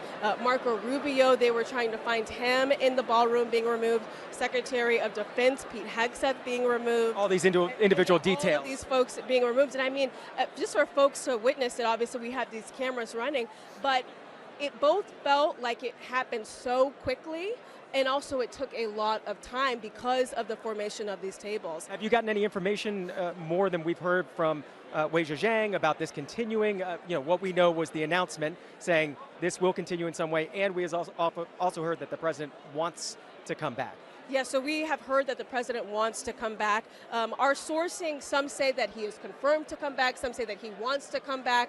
But obviously, I talked to one administration official still left in the room tonight who said that whether or not he does come back because of Secret Service, they believe that he wants to come back because this would now be his third assassination attempt. Well, we know because he just made that True Social post. He wants to come back. It depends on the law enforcement scenario. Here are some photos as all of this went down. Secret Service in the back room, locking it down. This is, we saw this one. This is Speaker of the House, Speaker Johnson getting rushed out of the building. Here's another photo. This is This is RFK Jr. and his wife getting rushed out in the back room here, huddled, swarmed by Secret Service. Get them out of there. Folks, I'm going to read for you Trump's Truth Social post again. He just said this 2 minutes ago. He said, "Quite an evening in Washington, D.C. Secret Service and law enforcement did a fantastic job. They acted quickly and bravely. The shooter has been apprehended," he says, "and I have recommended that we let the show go on. But this is going to entirely be guided by law enforcement. They will make a decision shortly. Regardless of that decision, the evening will be much different than planned, and we'll just plain have to do it again." President Donald J. Trump. So that is where things currently stand. Things are kind of in flux here. We're waiting to hear what law enforcement has to say. We're going to defer to their expertise. Trump wants to keep on going with it.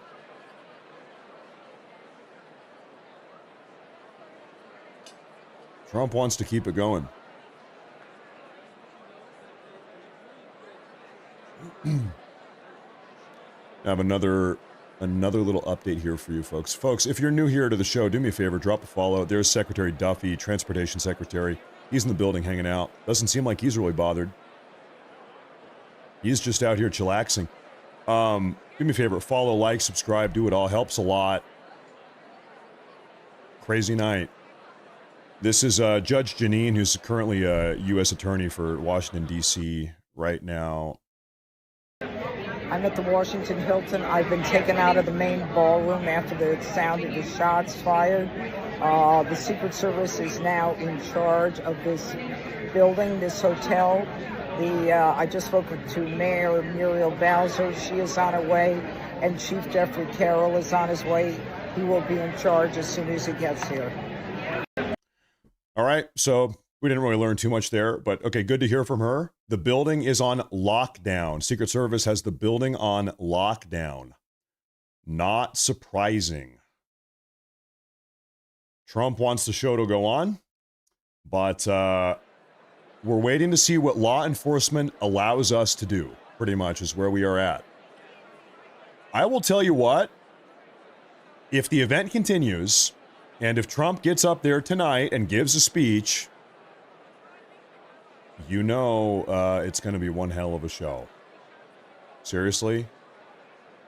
So we'll see what happens here.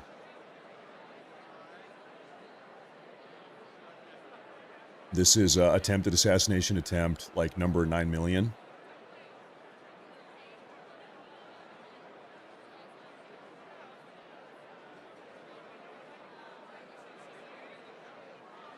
You know, I want to say something while we have a big audience here. Every time you hear some deranged member of the far left, could be someone on the media or a podcaster, some random person on social media, every time somebody says, some unhinged leftist says, Trump is a fascist, he's a Nazi, he's an authoritarian, he must be stopped at all costs. How many times have we heard that? Like 10 billion over the last 10 or 11 years. On a daily basis, we hear rhetoric like this. That rhetoric creates situations like this. It causes this. Dinner service will begin momentarily. We appreciate your patience. Please They're going to do it. Seats. The program will begin. WHCA will be at the podium shortly. Dinner service will begin momentarily. The show goes on, ladies and gentlemen. Now, does that mean President Trump is coming back? Those are two different things. The show might go on without him. I don't know. We'll see. I'll keep you posted. You're in the right place. The show is continuing, but we don't know if Trump is coming back.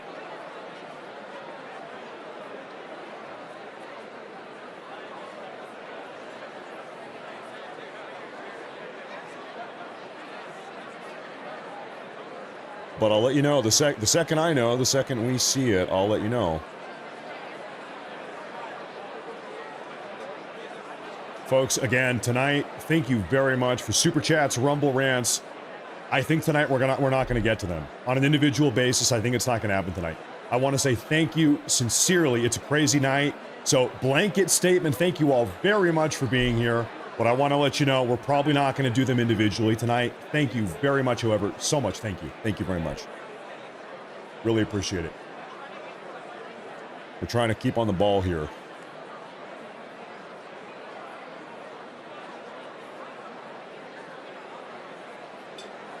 And I'm doing a quick scan here. No, we don't know at this point if the shooter's dead. CNN said the shooter was dead. Well, Caitlin Collins at CNN said the shooter was dead. Trump, in his Truth Social post, did not say that. He said just 5 minutes ago that the shooter is apprehended. Now,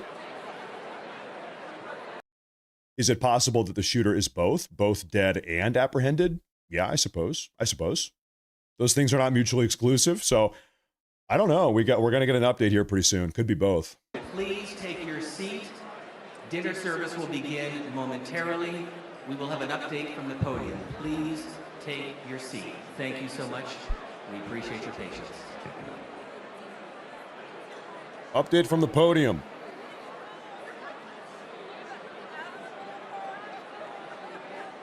A lot of mystery variables right now. We're going to be breaking it all down.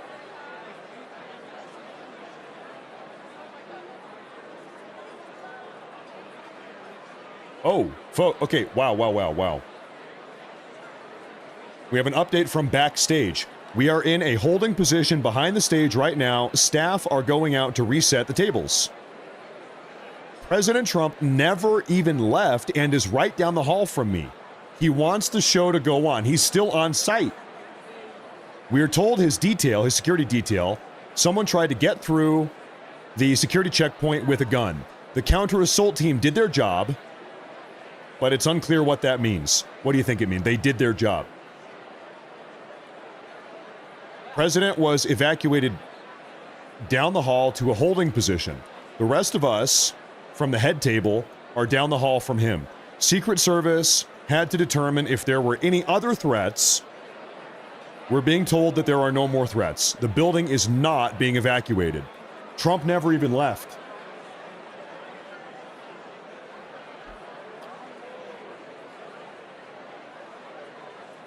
Wow.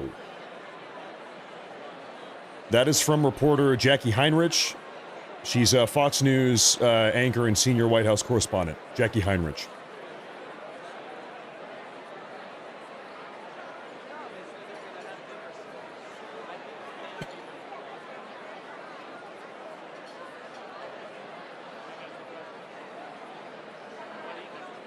Well, ladies and gentlemen, I think it's probably one of those nights. If not tonight, then then when, right? It's one of those nights.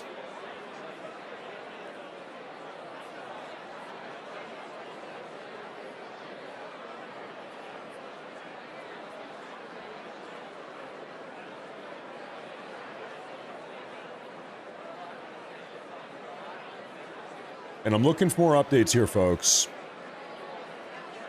What else have we got?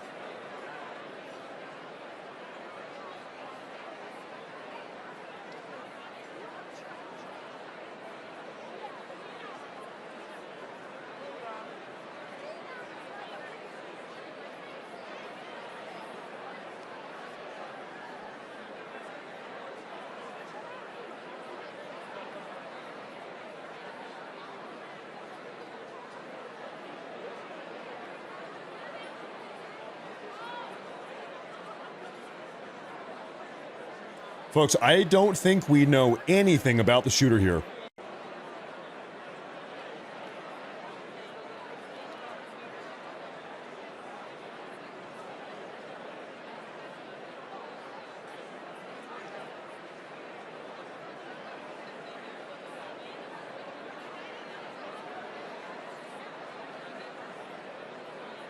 Okay, hold up here.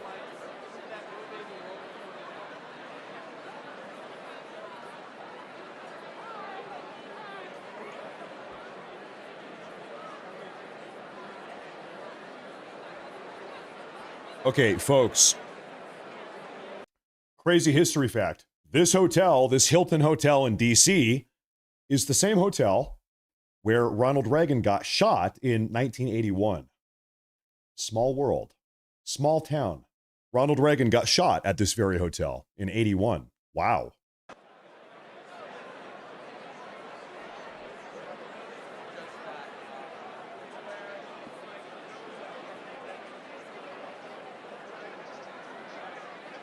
Some of you might even remember that.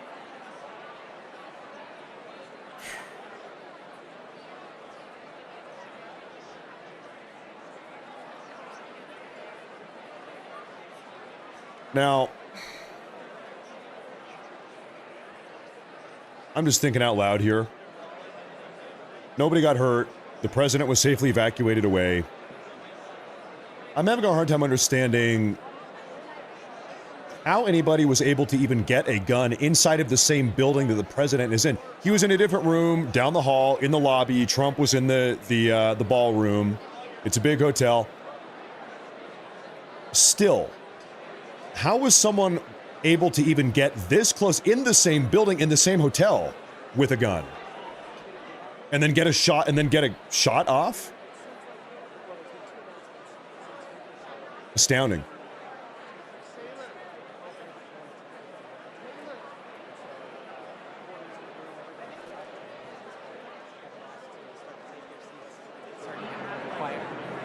We're expecting some sort of stage presentation within the next few minutes.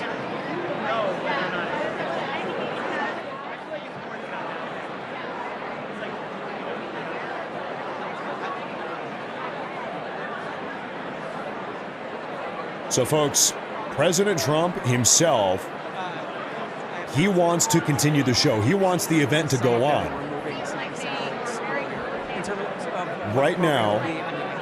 Right now, we are waiting to hear from law enforcement to see if they will allow that to happen. This is a crime scene. Are they going to let the show go on here? We don't know. We're waiting on standby. That's what President Trump himself has told us. He wants the show to go on. President Trump, in fact, is still on site in a back room somewhere in the hotel, locked down, secure. But he never even left the building. So everyone right now is on standby to see, okay, what's going to happen next? We are all just sitting here waiting on the edge of our seat. What happens next? We don't know anything about the shooter still. It's a little bit ambiguous. Is he dead? Is he alive? Trump himself said the shooter was apprehended. Apprehended is the word used. Caitlin Collins at CNN said the shooter was dead. Don't know. We don't know. I've got something here for you folks. Real quick. Yeah, I was really concerned. I mean, I heard shots, and everybody dove down. I was sitting next to the Homeland Security Secretary, Markwayne Mullin. His staff, Secret Service, jumped on him and pushed him down. His wife was next to us. All the Fox security told everybody to get under the table. And you can imagine, 2,000 people in that room really jam-packed in. There was mass chaos. But within seconds, the entire place was filled with Secret Service, guns drawn, and there were a lot of shaken-up people. Still, there are a lot of shaken-up people as they're trying to get things back on track. I'm not sure it's going to happen, Kevin. Right now, we are waiting to see what law enforcement says. Are they, there's Kevin Hassett. We're waiting to see if law enforcement allows this show to continue here. Okay, so CNN, let's do a recap. CNN says the shooter is dead. Fox News says the shooter's in custody. Trump says the shooter has been apprehended. Some people, reports on the ground, say that there were 2 shooters. One is dead and one is in custody. We're seeing reports from the ground now that actually both CNN and Fox are correct because there were 2 people. There's Caitlin Collins right there. We don't know. Maybe now we're hearing that there were 2 shooters, one dead, one in custody. It gets crazier and crazier.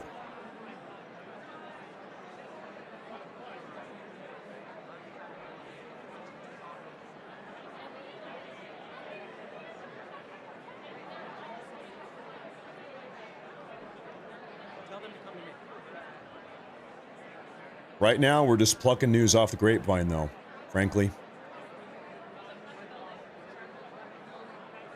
This is just chaos, hysteria right now.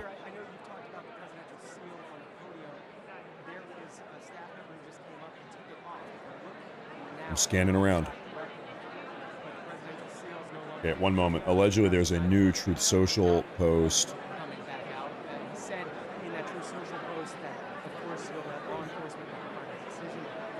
Okay. Okay, new post right now, folks. Law enforcement, this is Trump 1 minute ago. Law enforcement has requested that we leave the premises consistent with protocol, which we will do immediately. I will be giving a press conference 30 minutes from now from the White House press briefing room. The First Lady plus the Vice President and all cabinet members are in perfect condition. We will be speaking to you in half an hour. I have spoken with all the representatives in charge of the event, and we will be rescheduling within 30 days. So they're doing a new event, a new White House Correspondents' dinner in the next 30 days. Trump himself is going to give a briefing. He's going to talk to us from the White House 30 minutes from now. Okay, so tonight the event is canceled, but we got something from Trump to look forward to 30 minutes from now to break all of this down. Let me get this up on the screen. He posted that, let's call it 9:40.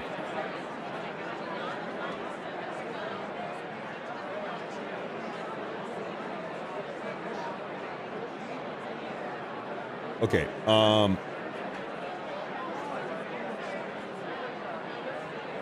so let's say at 10 Eastern time.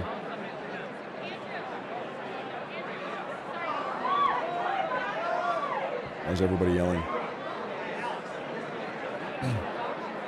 Okay, folks, Trump is on his way back to the White House right now. So we will watch his statement. That's a Kerry Lake there.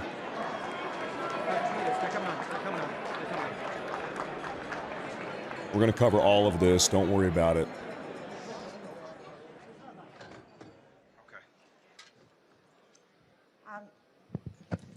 This is a room full of reporters, so I know you've already seen the president's tweet.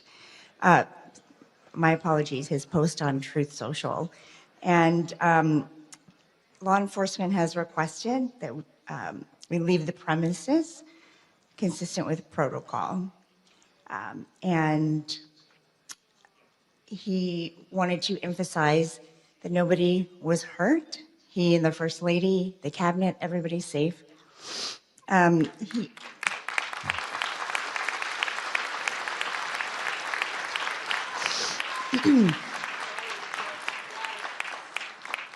The president will be having a press briefing at the White House in 30 minutes. That is not a joke. And why is that funny? He insists that we will reschedule this event in the next 30 days. And that he wanted to do it tonight. He wanted to continue despite the news, but has to follow security protocol. I said earlier tonight that journalism is a public service because when there is an emergency, we run to the crisis, not away from it. And on a night when we are thinking about the freedoms in the First Amendment, we must also think about how fragile they are. I saw all of you reporting, and that's what we do.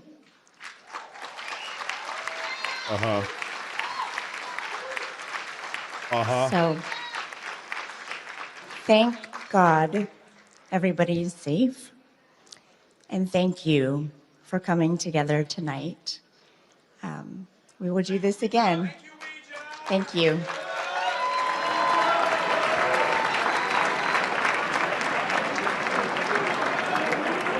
You know what I'm taking from this? She has been up here 3 times tonight, before and after all the chaos, talking about the First Amendment. You just know what was going to happen tonight if this event had gone according to plan. all these members of the left-wing media were going to lecture President Trump for 3 hours about the First Amendment and how Trump is cracking down on the First Amendment. Trump is trying to rob left-wing journalists of their First Amendment right. You just know that was the agenda. What was the secret agenda? You just know that's what they were going to do. You just know. Now, anyway, in about 30 minutes, and right around 30 minutes, President Trump is going to be speaking from the White House press room. This is the room in the White House where normally we listen to Carolyn Levitt in the mornings. So Trump is going back to the White House right now, and he's going to give us a brief, a sit rep here on what has happened tonight. And I imagine he's going to have better information than anyone else. Can I read to you again what he said 6 minutes ago? I'll read it again. Law enforcement has requested that we leave the premises consistent with protocol, which we will do immediately. I will be giving a press conference in 30 minutes from the White House press briefing room. The First Lady plus the Vice President and all cabinet members are in perfect condition. We will be speaking to you in half an hour. I have spoken with all the representatives in charge of the event, and we will be rescheduling within 30 days. President Donald J. Trump. So that is what we are waiting for right now, ladies and gentlemen. We're going to be hearing from Trump himself from inside the White House, the press briefing room, and he's going to let us know exactly what happened. Now, right now, there is still some ambiguity as to whether or not the shooter is alive or is dead. There might have even been two shooters. I mean, we should call them what they are. These are assassins or attempted assassins. I mean, who do you think was their target? Trump, obviously. Now, no one innocent got wounded. You know, something to keep in mind here, folks. Because of the Democrat DHS shutdown, guess what? You want to know who's a part of the DHS? The Secret Service. The Secret Service, I kid you not, has been unfunded. These guys have been missing paychecks for 70 days. Do the math on this. For 70 days, the Secret Service has been missing paychecks. They've been unfunded because of this Chuck Schumer DHS shutdown. And here we are. They're playing games with people's lives. Literally, they are. It is true. Anyway, that's what they are. Failed assassins. That's right. Now, folks, we are waiting for President Trump. We're going to be hearing from Trump directly from inside the White House in about 25 minutes. Yes, Trump is fine. Everything is fine. We don't know if the shooter or shooters are dead or alive. We don't know who they are. One moment. Okay, hold up here, folks. We have a photo of the shooter, allegedly.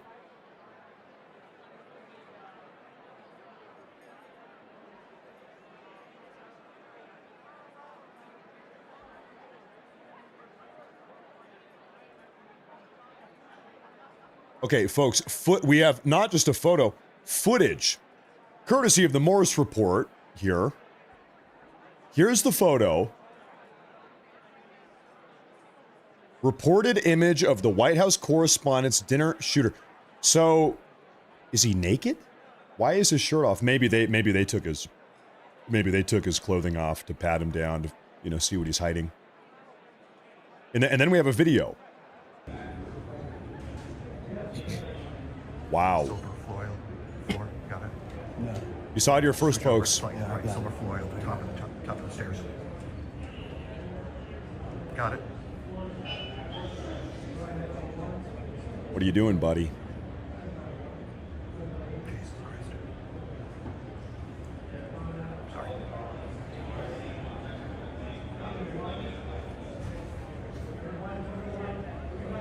So, allegedly, this is the shooter.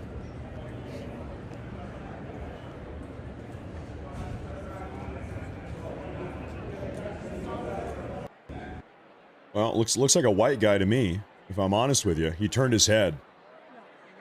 You can see his big head right there. They took his clothes off, presumably to make sure he's not concealing any weapons. I thought he might have been Asian until he turned his head. Got it. And I mean, hey, he's alive. At least this guy's alive.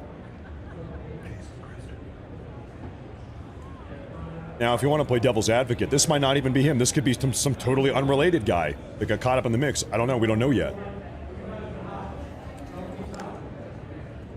Probably him.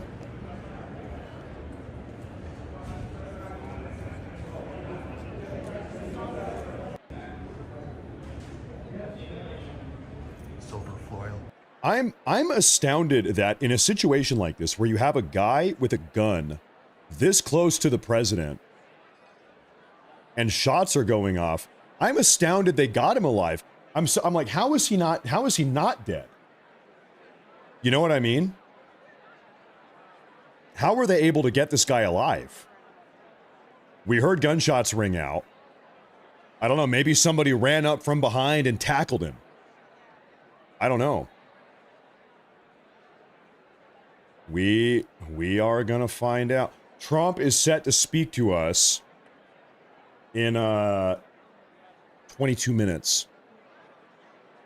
Okay, ladies and gentlemen, in times like this, if you are not following the Morris Report on X, you're making a big mistake. You need to follow the Morris Report.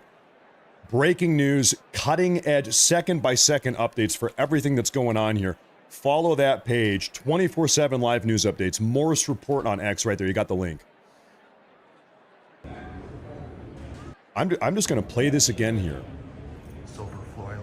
4. Got it. No. And similarly, It's like right, silver foil, top of the stairs. for those of you that aren't on X, if you have Facebook, we have a Facebook page also, 24/7 live news updates all day, every day. Thank you. He looks at, yeah, this guy is alive, no doubt. He's moving around. He's wiggling his head. However, as we said a moment ago, we had some reports that there were 2 individuals, that one is alive and one is dead. So if that is true, we don't know yet. Allegedly, there might be 2 individuals, one dead, one alive. This would be the one that's alive. When I first saw this video footage with you, I was looking around. Do we see a dead body anywhere? Is there a corpse anywhere here? Do we see a second guy anywhere? Not that I can see. Not that I see. It's just the one guy face down on the rug.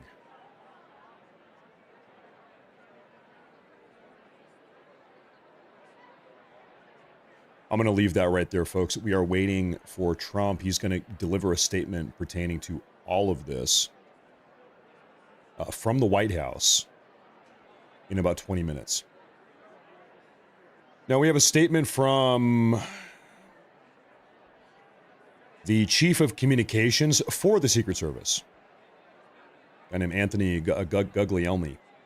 He says this: the U.S. Secret Service, in coordination with the Metropolitan Police Department, is investigating a shooting incident near the main magnetometer screening area at the White House Correspondents' Dinner. The President and the First Lady are safe alongside all protectees. One individual is now in custody. The condition of those involved is not yet known. The law enforcement is actively assessed. Hold up, wait. He says one individual is in custody. He also says the condition of those involved is not yet known. Okay, I don't want to sound like a crazy person. This is a statement from the Secret Service. That makes it sound like there's more than one person. Am I crazy here? Sounds like there might be more than one person. To be clear, that is a statement from the Secret Service.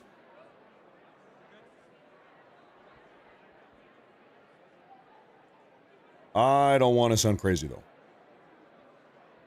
One is in custody.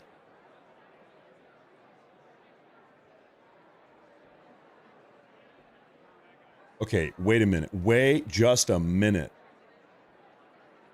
There is a video going around right now that allegedly shows a body. I need to play this off. Let me vet this footage. So loud, jeez.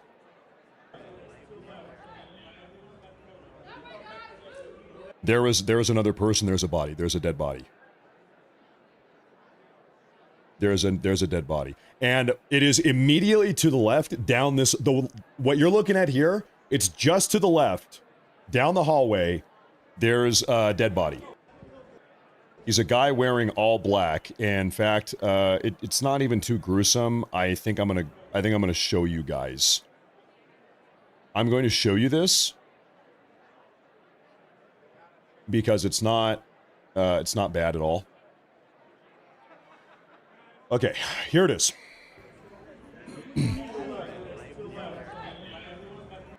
That's that. Right there.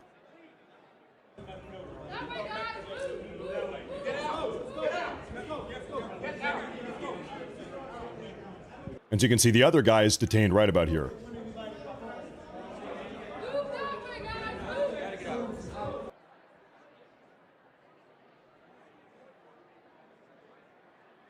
Okay, so the reports that there were 2 individuals, one dead, one alive, seems to be the case.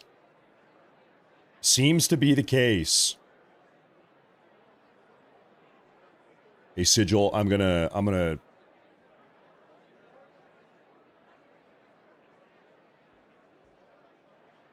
Okay. And you can actually see his face. Right there.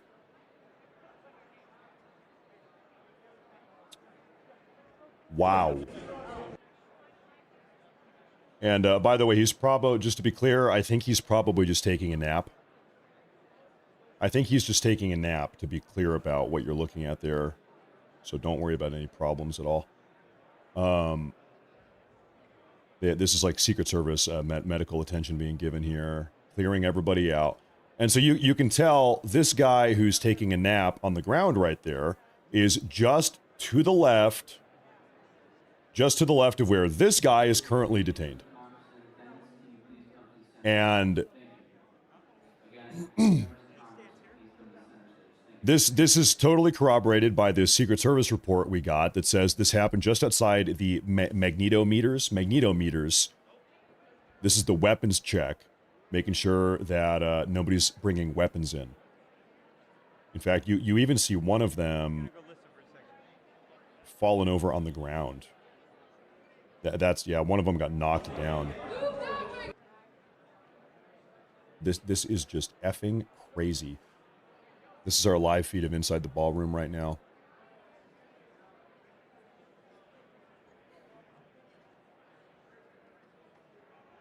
Isn't that what it's called? A magnetometer? I don't know. Okay, folks, we're going to be hearing from President Trump in perhaps 10 to 15 minutes. We have a statement from White House Press Secretary Carolyn Leavitt. She says this: President Trump will deliver a statement in the White House briefing room, corroborating what Trump said. Yep. Okay. And that's set to happen in about 15 minutes. So we are on standby.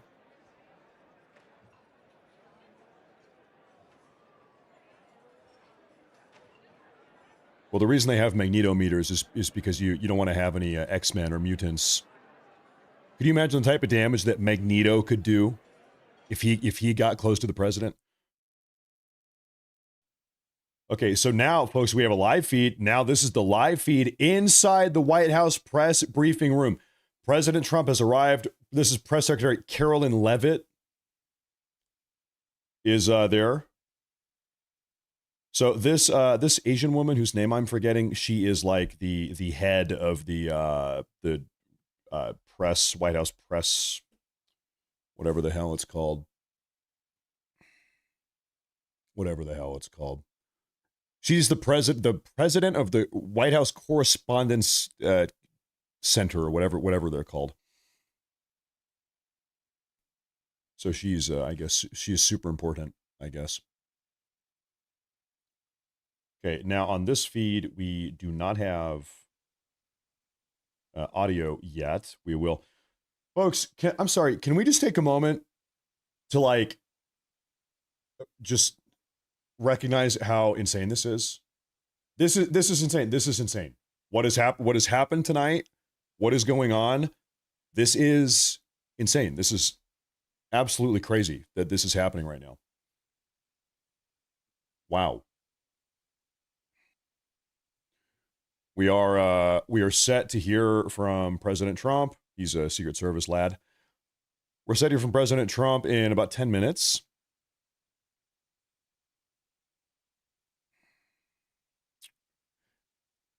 Magna Tom Eater.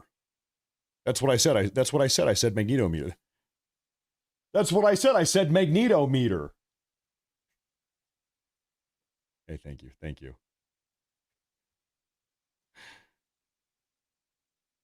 Okay.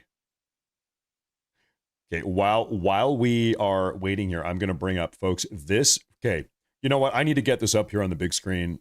Hold up. Okay. Okay.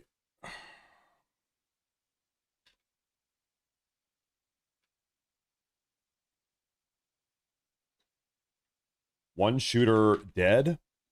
One shooter apprehended.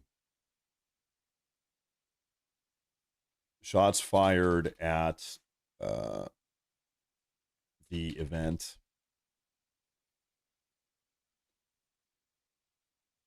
Okay. This is what that shooter looks like. Sorry, alleged shooter. Legally, I guess I must say that. This is what the alleged shooter looks like.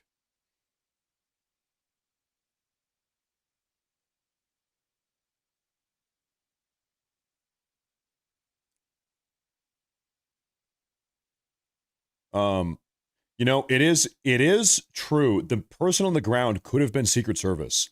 That is true.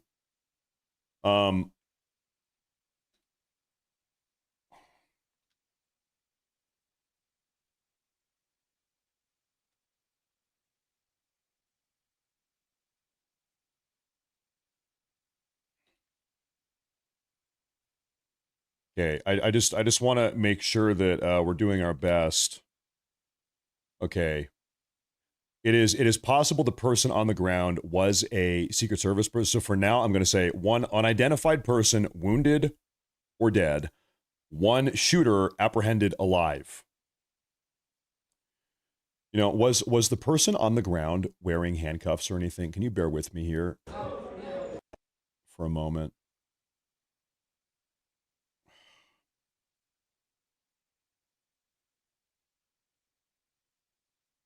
It's really hard to tell from this video if that person on the ground is wearing handcuffs, and then the video goes to hell.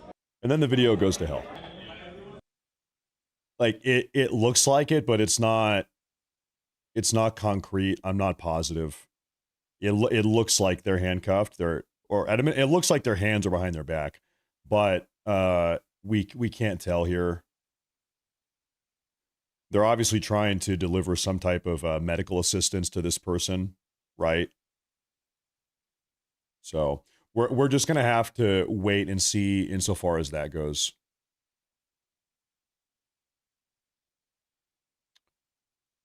We're gonna have to wait and see.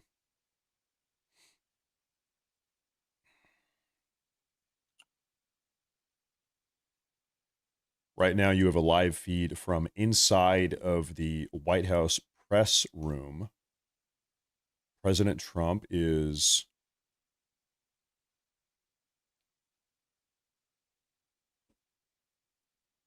I'm sorry. I just saw this on Twitter. Shooter at White House Correspondents' dinner. Shooter is dead. Thank you, Secret Service. Mwah. Seriously, really? Mwah. Have a little bit of class. A little bit. There was like literally just an assassination attempt.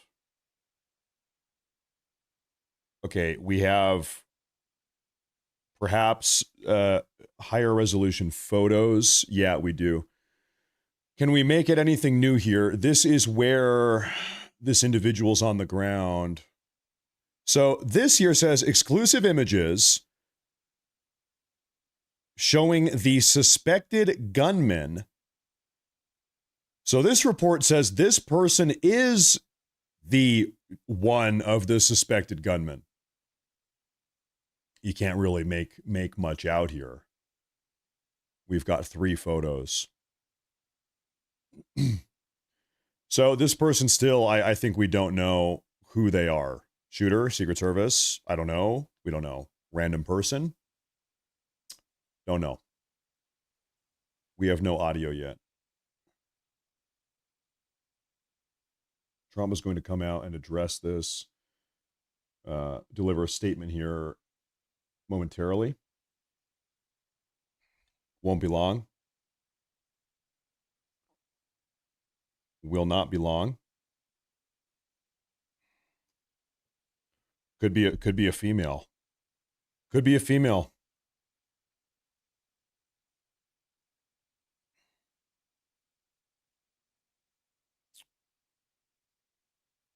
Okay, actually, that woman who I just said should have a little bit of decorum. She uploaded a video where maybe we get some information. What does she say here? Same individual. How did somebody get a gun into the White House Correspondents' Dinner? Honestly, as somebody who went, there was no security. You just showed your ticket and you were able to completely get in. There was just no pat-downs, no metal detectors, nothing going on. So really horrible setup, and I just don't even understand how that was a thing when the United States president was going to speak, who has already had assassination attempts on his life. So really crazy. Okay, I have a hard time believing this, that it was just like that there was no security. I mean, we saw the magnetometers ourselves, so we know at a minimum they had magnetometers. But she says there were no pat-downs or anything else. Oh, I super seriously doubt that. We have audio from inside the White House press room now.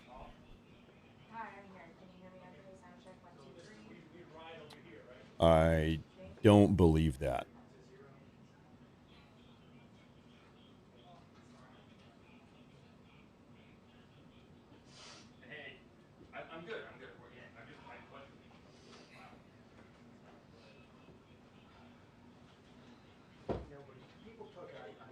Okay, now this report I do believe.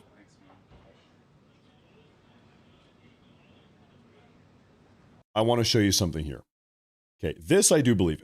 This guy says, something I noticed even before coming to the dinner tonight was that the security was only outside the ballroom itself, not outside of the building. Remember, we were talking about this like 30 minutes ago. So the entrance of the building did not have a security machine, only guards. So guards were outside the building, but no machines. You only went through the machine screening before entering the ballroom.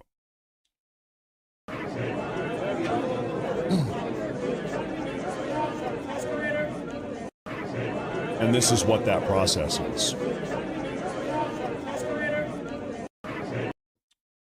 This seems to be the case. This seems to be the case. I believe that. Believe that. Yeah.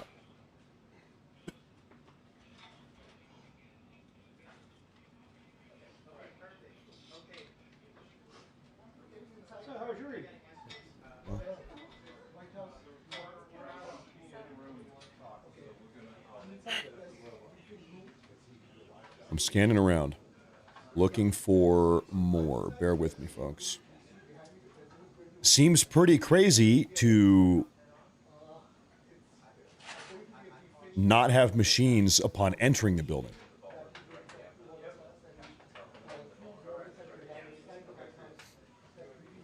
That seems wild to me.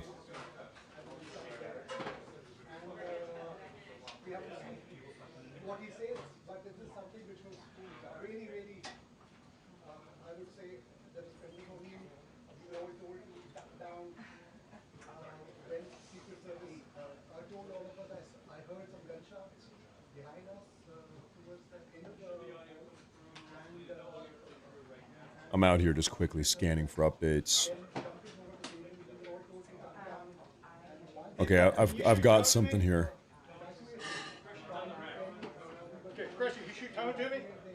This video is featuring Vice President J.D. Vance.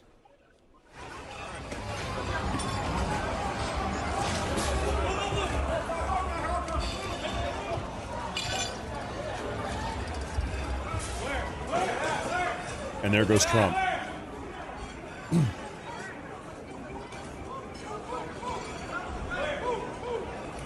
So, you know what is so curious here?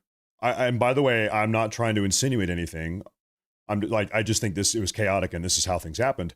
J.D. Vance got ripped out by his security detail probably 7 seconds before Trump got ripped out by his detail. So this is Vance getting ripped out.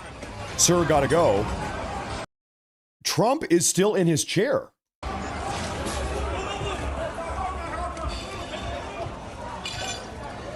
You've got your Secret Service counter snipers taking to the stage before anyone gets Trump out and gets him off the stage.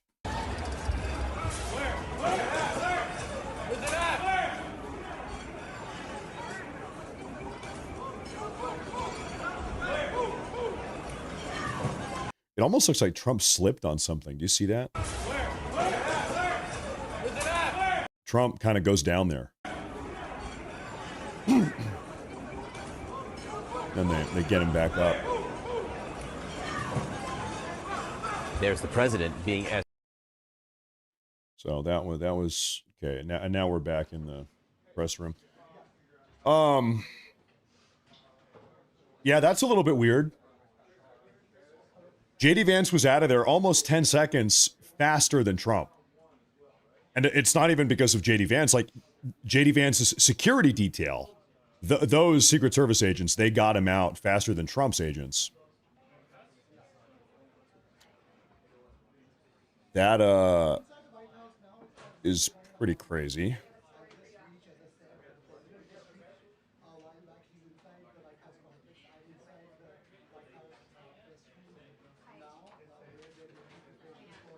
Chris Becker, can you?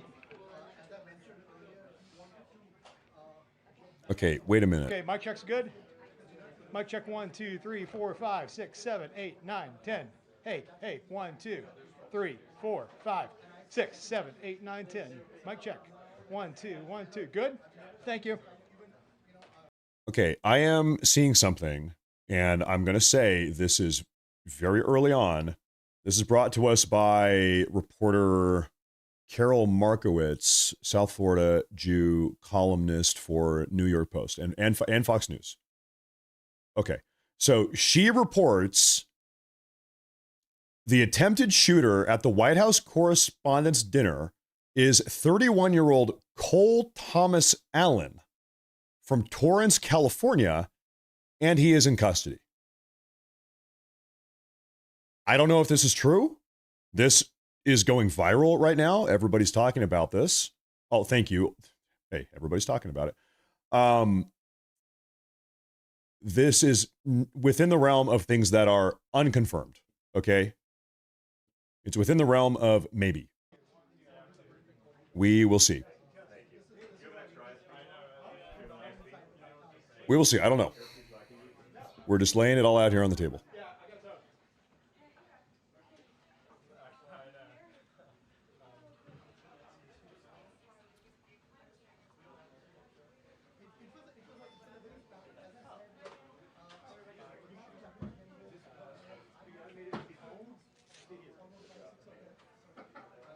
Okay.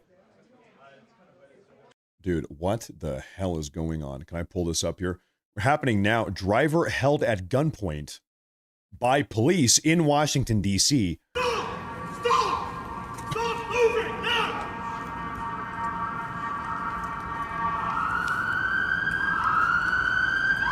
Holy shit.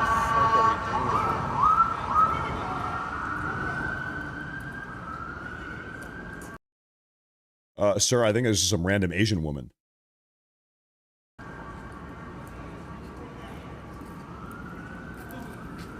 You know what this is? Hey, I hate to be the guy that says this, but I guarantee you there was a police blockade of this road. Hey, no traffic. And this driver, who happened to be an Asian woman, was trying to drive directly into the police road blockade. And that's why this happened. Crazy things happen. That is what happened here.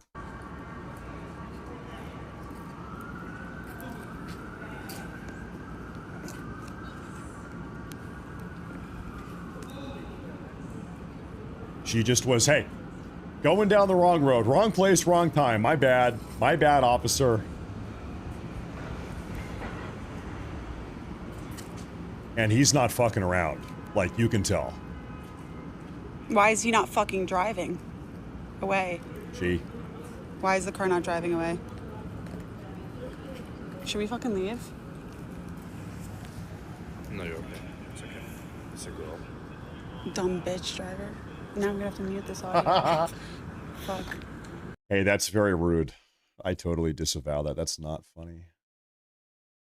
That's totally not funny. 1, 2, 3. 1, 2, 3. 1, 2, 3. 1, 2, 3.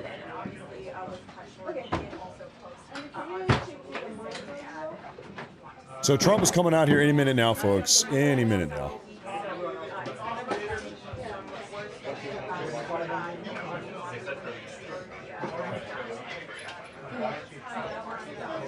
Can you stand in front of the podium and tell me if I need to know that way? In front of the podium.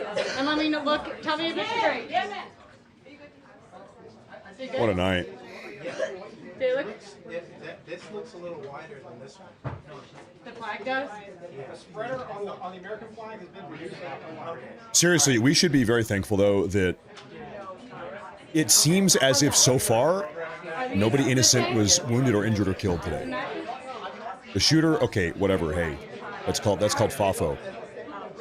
Maybe one of them is dead, one is apprehended. Okay, that's a FAFO. Nobody innocent was wounded, harmed, or injured or killed. That is a blessing.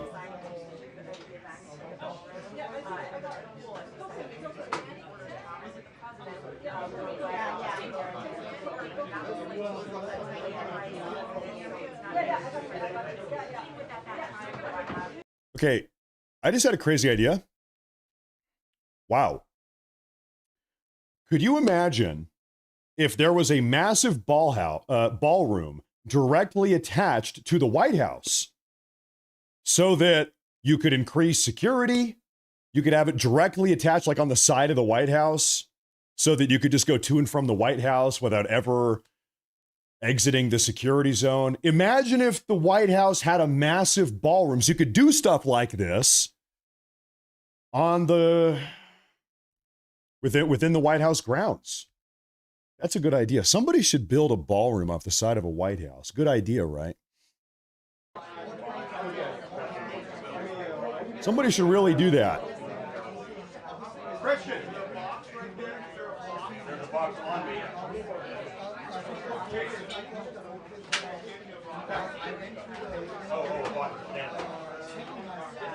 You know what? Now, of course, after I say that, I'm already knowing. I already know that's gonna be the new left-wing psyop. You're gonna flip on CNN tomorrow morning, and they're gonna say President Trump staged this entire shooting at this ballroom at the Hilton Hotel, a couple blocks away from the White House, to justify the creation of his ballroom on the White House lawn. You already know that's the narrative they're gonna run with, right? Boy, balance up. 4-5, 4-5. Can somebody hold this for me, please? I think this is going to be starting here pretty soon. Seriously. You're right here. As a reminder here, before President Trump comes on out, do me a favor. Make sure to hit that like button. Make sure to subscribe. Keep on coming back. We do everyday live news coverage broadcasts, breaking it all down. Really helps a lot.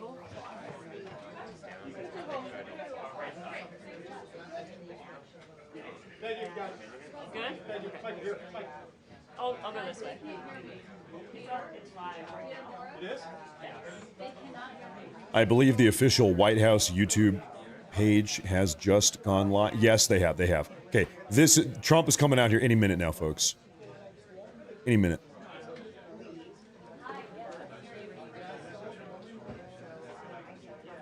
I want to say thank you, everyone, for the super chats tonight. I sincerely appreciate that. I think this is one of those nights, once again, where we're definitely not going to get to all of the super chats individually, but tonight I'm going to, for the third time now, issue a massive blanket. Thank you for being here and for supporting and contributing.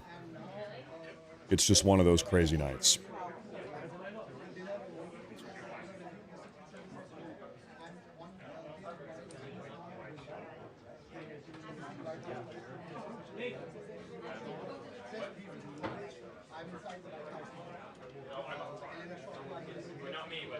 Okay, everybody, give me your attention here. We're getting further reports.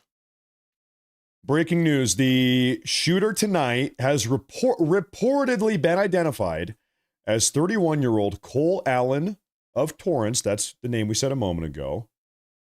He's in custody. Apparently, he was Teacher of the Month in 2024.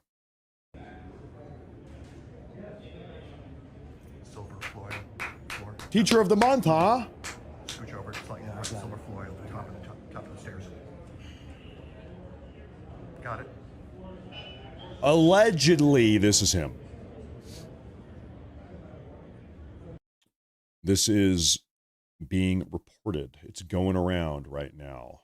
Trump is coming on out any minute, literally any minute now. Now, we haven't heard anything about this individual who was to the left down on the ground. We don't know if that was a co-conspirator or if that was a Secret Service officer, agent. Time will tell. I'm sure Trump will talk about that.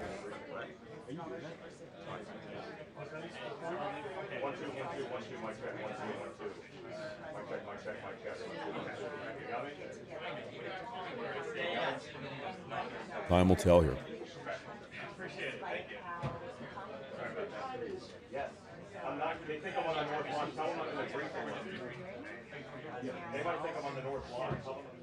Okay, I'm hearing a preliminary report from an anonymous DC cop. The shooter never got through Secret Service security perimeter. The Secret Service engaged and neutralized the shooter outside of the security perimeter. The security worked as planned as intended. This anonymous DC cop is saying, coming through Mike Davis.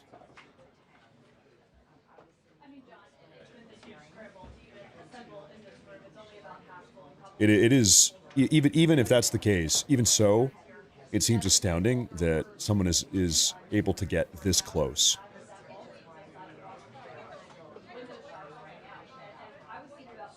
That seems like a pretty tight security perimeter.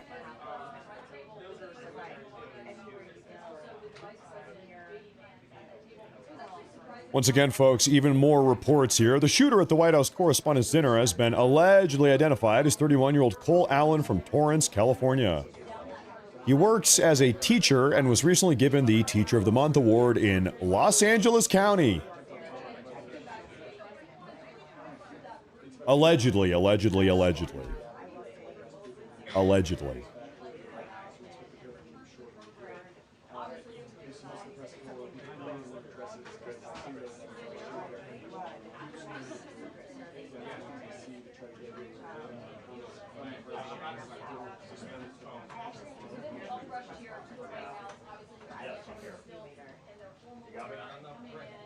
Well, now I'm worried that we have a downed or wounded, I pray to God not dead, Secret Service officer. That would be just terrible. I really hope that's not the case.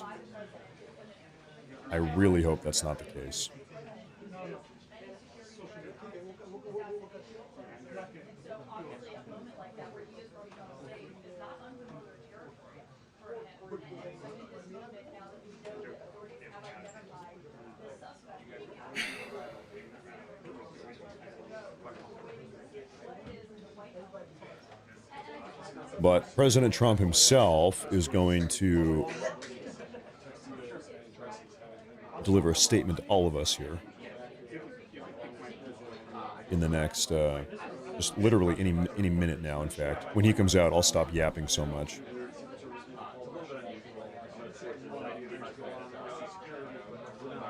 Once again, folks, for all of your breaking news updates 24/7 around the clock, Morse Report on X.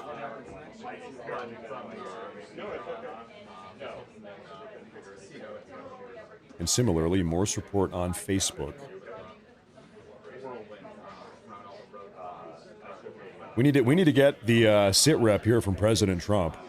Right now, everybody there's a couple different stories or narratives kind of competing right now. 2 shooters, 1 dead, 1 apprehended, 1 shooter down, a Secret Service agent. How did they get in there? Where did they come from? Right, all of this stuff. Trump is going to clear it up for us.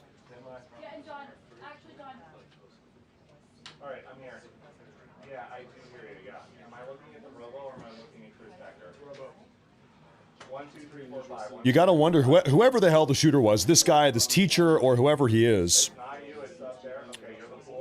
he a lone actor, lone wolf? Was he a part of some terror cell? Who's he working for? Is he taking money? Is he financed by some entity? Is it domestic or foreign? Right? A lot of questions here. Who the hell was this guy? You know? Time will tell. There's Peter Doocy. Fox News Peter Doocy.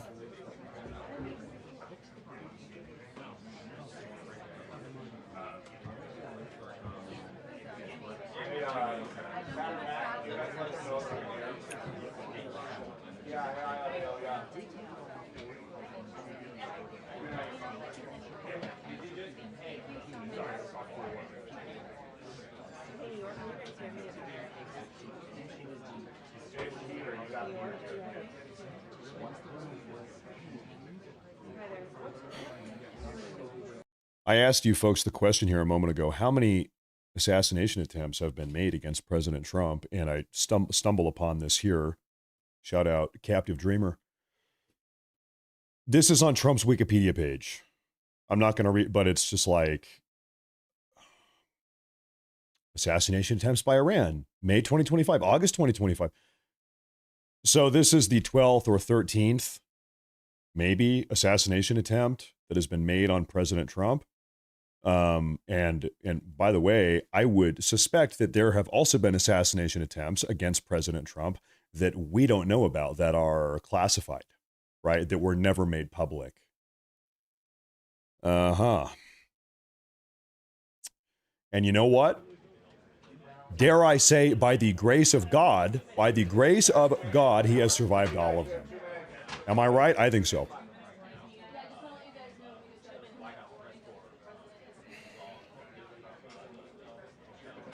That's a hell of a lot. You gotta have help from somebody.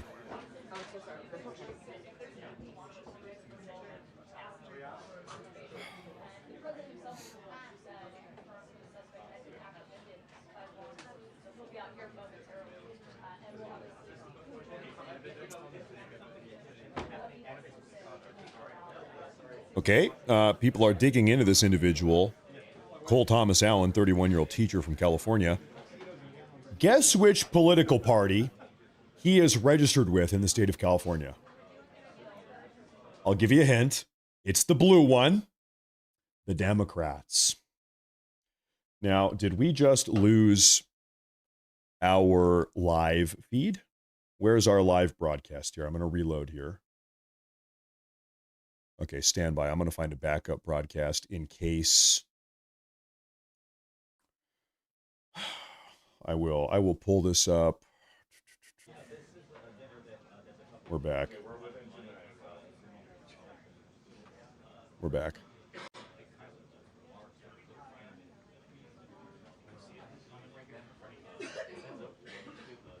We have a very serious political violence problem in this country, and I'm going to tell you something. The political violence is coming from one side of the aisle. Let's just cut the bullshit. Let's be honest and have an adult conversation about this. The political violence from the left is absolutely disgusting. It's beyond the pale at this point. Like, I want you to think about something. You know who was in the audience today? Erica Kirk. Erica Kirk was in the audience. It's just insane. 2-minute warning. 2-minute warning, ladies and gentlemen. 2-minute warning. Trump will come on out here and brief us. What the hell is going on?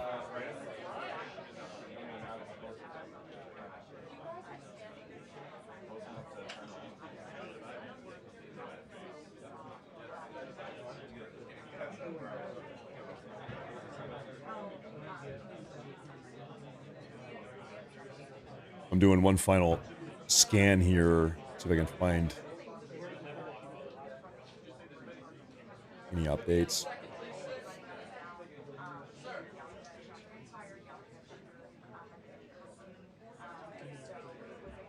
Trump's going to come out and speak to us here in the next 90 seconds, folks.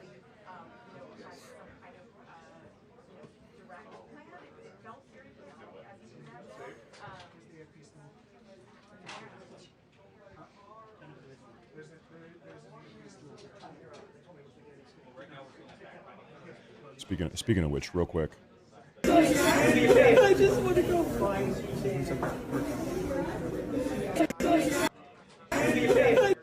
Just, dude. This poor woman. Just traumatizing.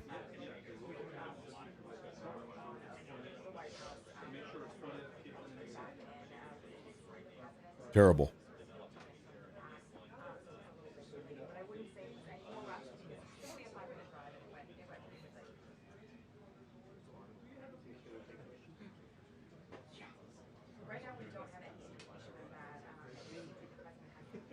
Folks, Trump will be out any minute now, any second, really. We just got our 2-minute warning. And he'll give us a brief on what has gone on here tonight. Do me a favor real quick. Make sure to hit that like button. Make sure to subscribe. Make sure to follow.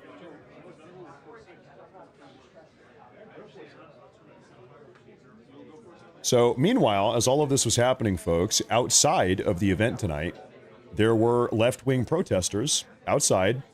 Death to tyrants. Death to all of them. Outside the venue tonight. Here's your left-wing counter-protesters, folks. Do you see what I'm talking about? This is what we're talking about.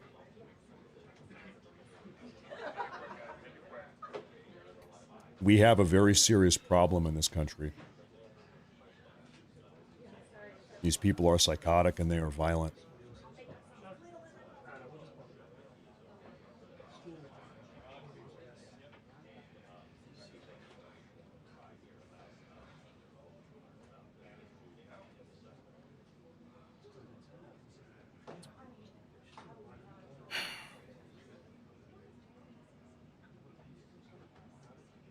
I expect that we're going to pretty much get all the information that we are looking to get here.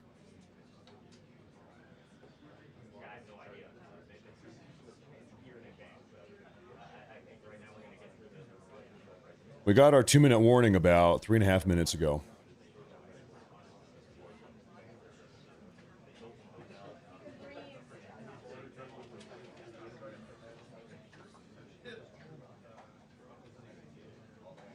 I am still of the humble opinion, what the hell do I know? I'm just a random guy. That they should have been checking people at the entrances to the hotel and not at the entrances to the ballroom inside of the hotel. It is, I just can't wrap my brain around the fact that somebody was able to get a gun inside of the hotel and get shots off, potentially. Seems to be the case. They made it in the building.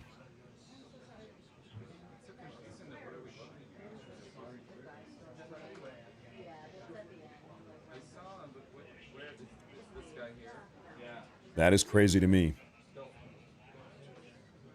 I mean, it's like, you ever been to an NFL game? It's like your average NFL football game seems to have tighter security than the security that is protecting the most powerful man in the world, President Trump. Because at the NFL stadium, they check people at the entrance gate. You can't even go in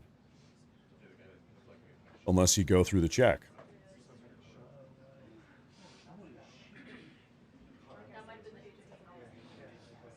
Pull up here, folks. Okay, Trump has just posted a video 3 minutes ago. Trump posted this. What the hell are we looking at here? He ran in. Wow. Holy flapjacks. So that's what happened.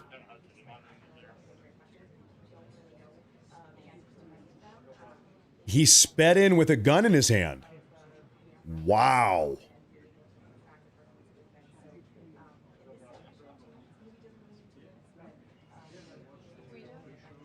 Then they all pull their guns on him. Curiously, though, this guy's alive. They apprehended him alive. Keep that in mind. They didn't shoot him dead. The guy is alive still, which is shocking. President Trump himself posted that video 3 minutes ago. Well, thank you very much. That was very unexpected, but incredibly acted upon by Secret Service and law enforcement. And this was an event dedicated to freedom of speech that was supposed to bring together members of both parties with members of the press.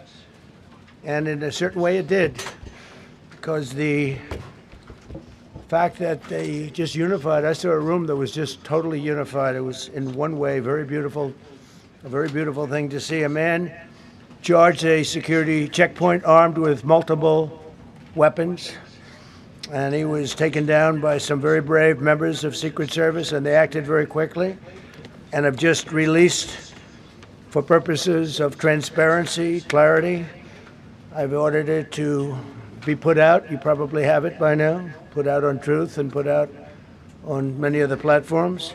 A tape showing the violence of this thug that attacked our Constitution, and also showing how quickly Secret Service and law enforcement acted on our country's behalf. Really did a great job.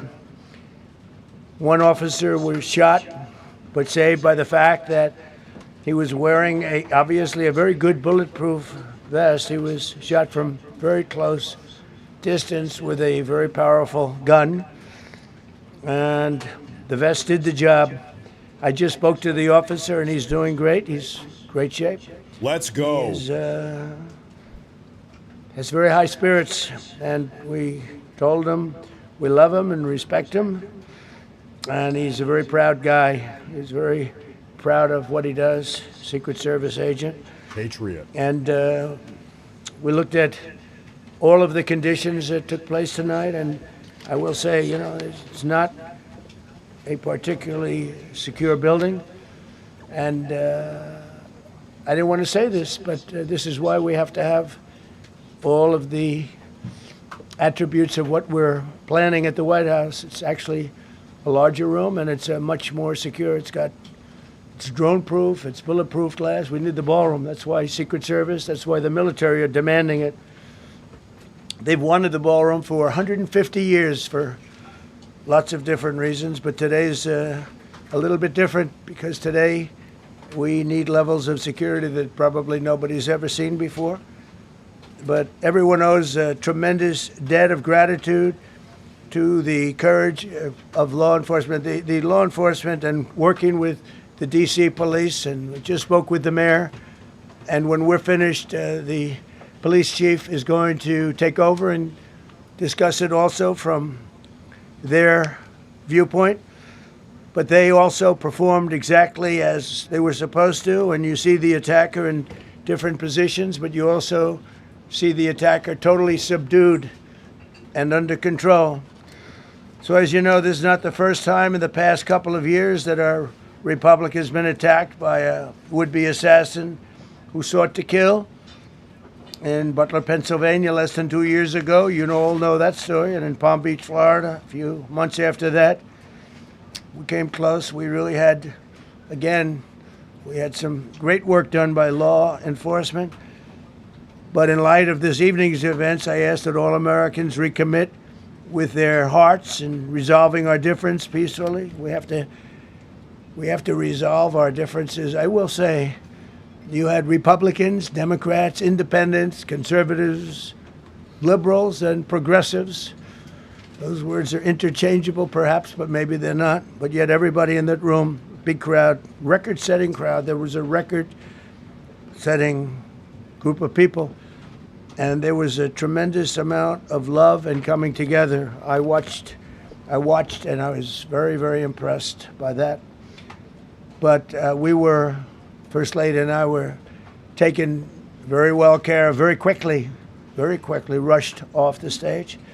Vice President J.D. Vance, who's here, was likewise beautifully done. He was just saying how quickly everybody acted, law enforcement, Secret Service in particular in this case, but law enforcement. Marco had the same thing. Pete was there. Pete didn't want any help. He didn't want anybody to help him. He doesn't want anybody to help him, but he did get some, didn't you? And I think you also said that it was very impressive. So with that, I'd like to ask Todd Blanche to come up, say a few words, and tell you it's already underway. The man has been captured. They're going to his apartment. I guess he lives in California. Uh-oh. And he's a sick person, a very sick person. Yep. And we don't want things like this to happen. I think it's very important that I say, though, and I told the representatives of the evening, they did such a beautiful job. It was such a beautiful evening. And again, they're talking about free speech in our Constitution. That's what it's all about, not just White House correspondence. It was really based on free speech in our Constitution. But I said very importantly that we'll do it again within the next 30 days, and we'll make it bigger and better and even nicer. So I just want to thank everybody that was involved. I also want to thank the press, the media. You've been very responsible in your coverage. I will say I've been seeing what's been out. You've been very responsible. So Todd Blanche, I'd like to say a few words, and then we're going to have cash. And then you're going to go on. We can ask, I guess we can take a couple of questions.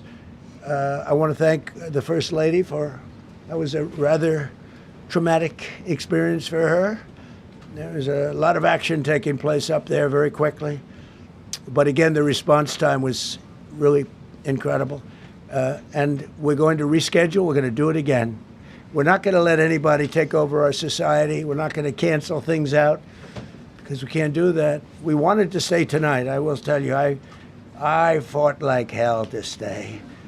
But it was protocol. They said, please, sir, because they didn't know there was a lot of action going on, and they didn't know could there be probably a lone shooter, but we'll find out. We'll find out very quickly. They have it very well under control. So I want to thank everybody very much. And Todd Blanche, please. Thank you very much, Mr. President. Tonight you saw the very worst and the very best of this country. You saw the very worst by the actions of that coward that the president just talked about. But you also saw the very best because you saw law enforcement do exactly what they're supposed to do. And you'll see the videos come out, I expect, very shortly, and you'll see law enforcement do exactly what we want them to do. And so I echo what what President Trump just said, that we are extraordinarily grateful and appreciative of the men and women of law enforcement that did their jobs tonight, including one who was injured. This investigation is ongoing. I expect you will see charges filed shortly. The charges should be self-evident given the conduct, but as you'll hear, there will be multiple charges surrounding the shooting, around the possession of firearms, and anything else that we can get on this guy. The investigation is obviously ongoing and just started. There is federal law enforcement already working on search warrants and doing their job, and I don't want to get ahead of them and don't want to get ahead of the work that they're doing even as we speak. Director Patel and I were just on the crime scene a short while ago, and everybody in this room should rest assured that the Metropolitan Police Department, the FBI, Secret Service, everybody's on the scene doing their job. I know that the police chief is going to give an update from the scene as soon as we're finished here, and I obviously will leave the details of what they have learned to him. But in the meantime, I just want to thank everybody in this room for the courage, and I want to thank President Trump for his words, and I promise you, justice will be served. Thank you, Dr. Patel. Thank you, General. Thank you, Mr. President. The President's absolutely right. You saw the best resolve of American law enforcement because you, Mr. President, inspire them 24/7, 365. You give them the resources that they need, and they know that you have their back. And that is a changing dynamic in this country, and that's why you saw brave Secret Service agents respond immediately, swiftly, subdue and take down the suspect, and safeguard the lives of thousands of individuals at that hotel.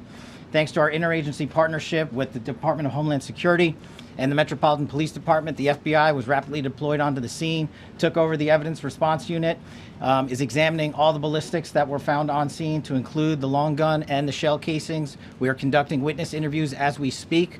You will hear from our team on the scene there with the mayor and the head of the FBI field division there.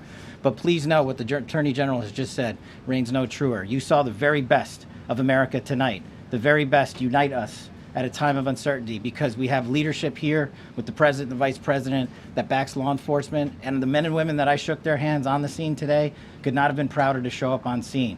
And as the Attorney General said, make no mistake, we are conducting witness interviews. If you have any information whatsoever related to this event, 1-800-CALL-FBI, 1-800-CALL-FBI. No piece of information is too small. No piece of information is inadequate. We will evaluate it all. We will also be conducting interviews of those that were there. And if any of those individuals have information, please come forward to law enforcement or the FBI or the Metropolitan Police Department. We will be examining this individual's background thoroughly. That process has already started, and we are going to ensure that he was either a lone wolf actor or anyone else that was responsible. We will analyze all evidence immediately to make sure that we safeguard this country. Mr. President, Mr. Vice President, thank you for your leadership. Attorney General and Homeland Secretary Marlin, thank you for your partnership in law enforcement. Thank you, Ken. Okay, we'll do a couple and then we go to the chief. Madam Chairman, I just want to say you did a fantastic job. What a beautiful evening, and we're going to reschedule. Okay? And after that, it's very tough for her to ask a killer question, right? But you have done a fantastic job. Please. Mr. President, I appreciate it. As you mentioned, it all happened so quickly. Yeah. And I wonder, especially because unfortunately you have experience with these sorts of threats, in that moment when you realized there was a threat and service agents were telling us to get down, can you describe what was going through your mind, how you were feeling in that moment? That's a very good question, actually. It's always shocking when something like this happens. Happened to me a little bit, and that never changes. The fact, we were sitting right next to each other, First Lady on my right, and I heard a noise and sort of thought it was a tray. I thought it was a tray going down. I've heard that many times, and it was a pretty loud noise. And it was from quite far away. He hadn't breached the area at all. They really got him. But so it was quite far away, but it was a gun. And some people really understood that pretty quickly. Other people didn't. I was watching to see what was happening. Probably should have gone down even faster. Melania was very cognizant, I think, of what happened. I think she knew immediately what happened. She was saying, that's a bad noise. And we were whisked away along with other people, but we were really whisked away. And again, the performance of the Secret Service and the police, all of the law enforcement, I thought was really good. So it was very quick. There wasn't a lot of time to be thinking, because it was a matter of seconds before we were out the door and gone into an area.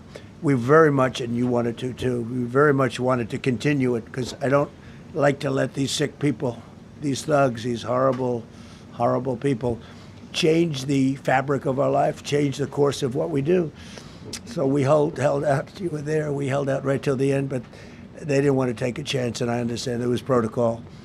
But we're going to be doing one hopefully within the next 30 days or sooner, and I am ready, willing, and able. And I was all set to really rip it And I said to my people, this would be the most inappropriate speech ever made if I said what. So I'll have to save it. I don't know if I could ever be as rough as I was going to be tonight. I think I'm going to be probably very nice. I'll be very boring the next time, but we're going to have a great event. And you did a fantastic job. Thank you very much. Peter, go ahead. Thank you, President Trump.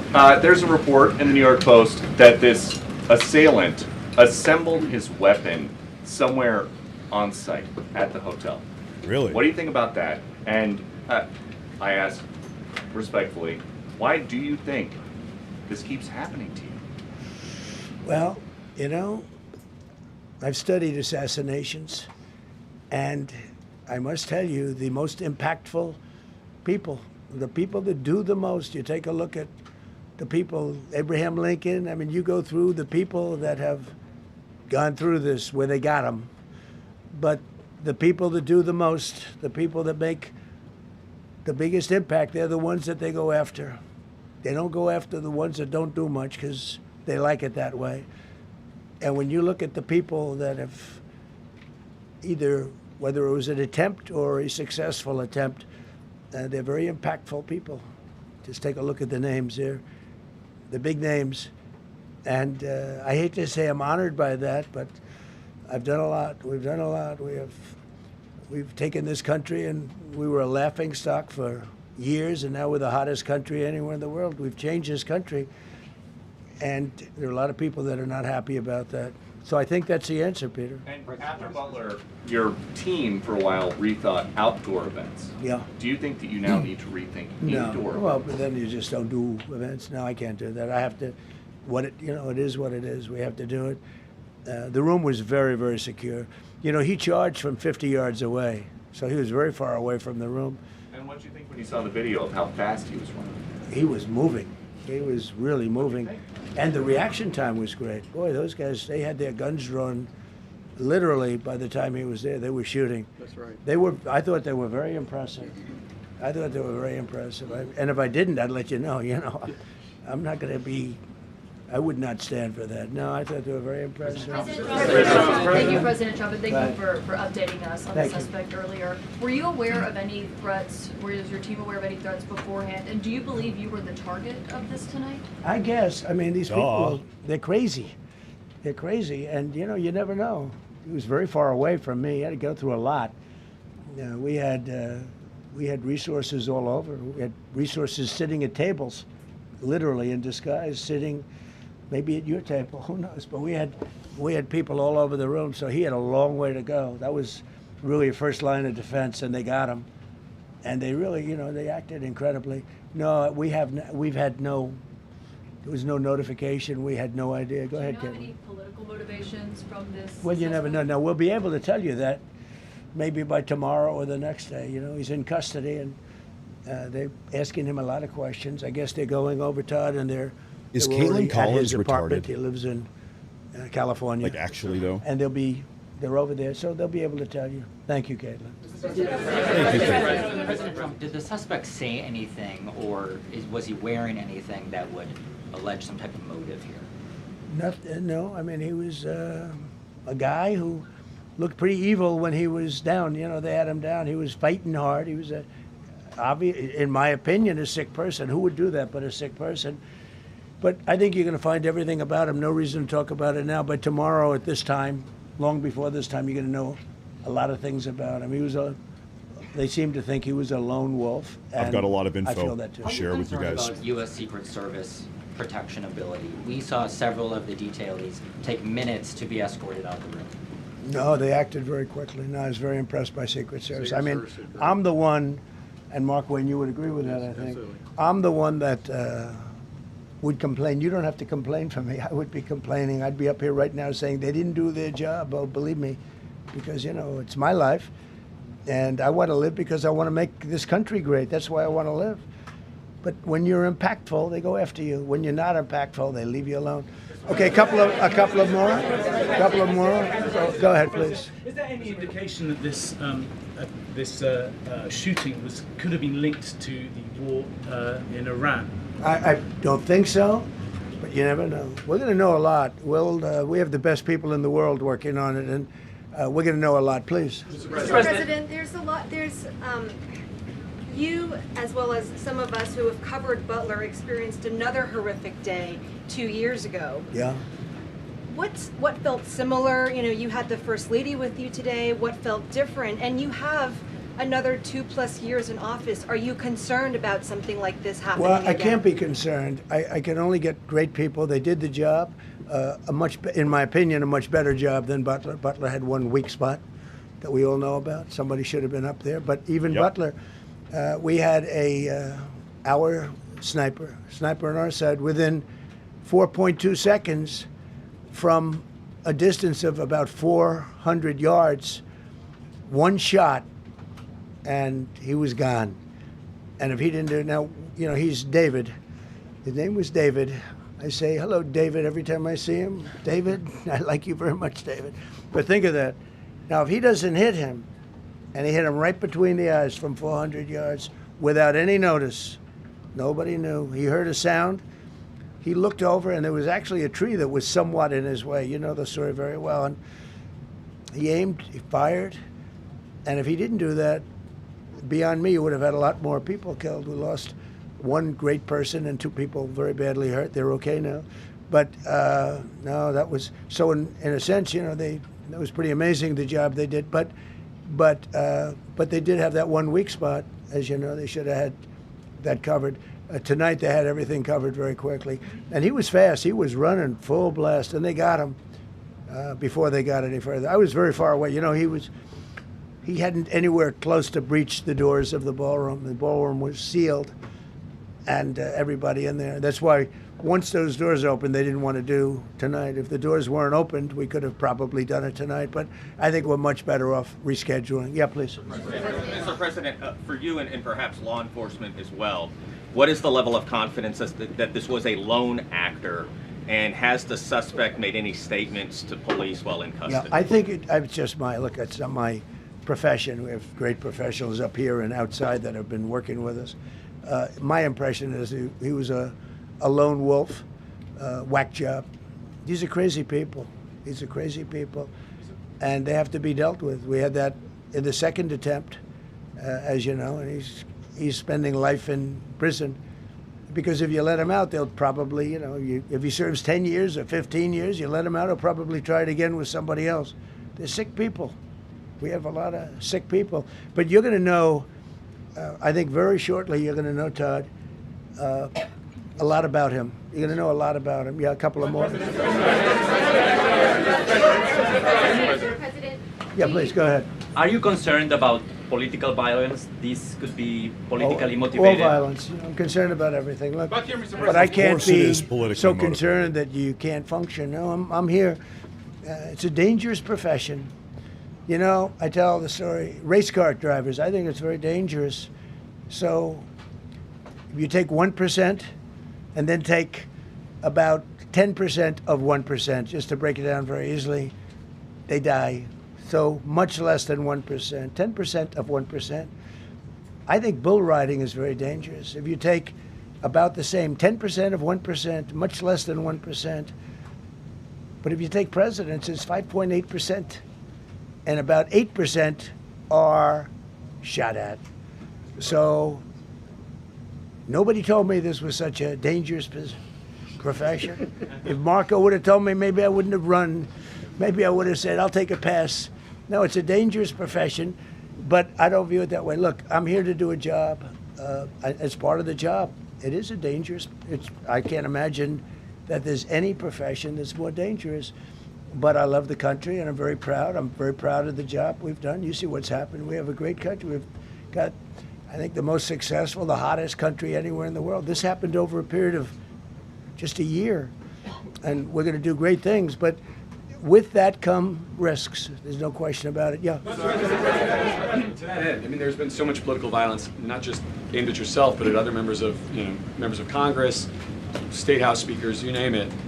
Is that just the cost of doing business to do politics in America anymore? Yeah, well, what does that say about our country? Too. You know, we're not the only country. You look at this great violence with all countries. I was talking to somebody from another country today, and they have numerous assassinations of political figures. all over the world. You look at South America, it's like some of the numbers are just horrific. It's dangerous stuff, whether it's here or someplace else. No country is immune. No country. Good question. Is it possible to turn that temperature down at this point? Well, probably if I decided to just not do much, if I let everybody rip us off and take advantage of us. Look, we're leading the world in trade now. We're leading the world in the military. We're the greatest military in the world. I rebuilt it in my first term, and now we use it because we have no choice. We can't let, as an example, Iran, we can't let them get a nuclear weapon. Everything will be peanuts compared to that if they ever were given a nuclear weapon, and they'd use it too. Marco and I were talking about it today. They would use it without even hesitation. We can't do that. It was a shame. I said, oh boy, look at the numbers. We just broke 50,000 in the Dow. We just broke 7,000 in the S&P. They said we couldn't do it in 7 years, in 5 years, 4 years. They were saying maybe in 5 or 6 years. And we did it in 1 year. And I called everybody together. I called all of these people and others, and I said, we have to take a little journey. I see to do this. We just had the great number. We just broke 50,000. Wasn't supposed to happen during my term. Wasn't reachable. We did it in 1 year, and I said, we're going to have to make a journey to Iran. They're going to have a nuclear weapon if we don't do it. We had the B-2 bombers take them out. I terminated in the first term the Obama agreement, the Iran nuclear agreement, which was a disaster. That was a road to a nuclear weapon. They would have used it. They would have used it 100%. So, when you do things like that, you become a target. If I wasn't doing that, I guess I'd be a lot less of a target. But I'm honored to be. Okay, one more question. Go ahead.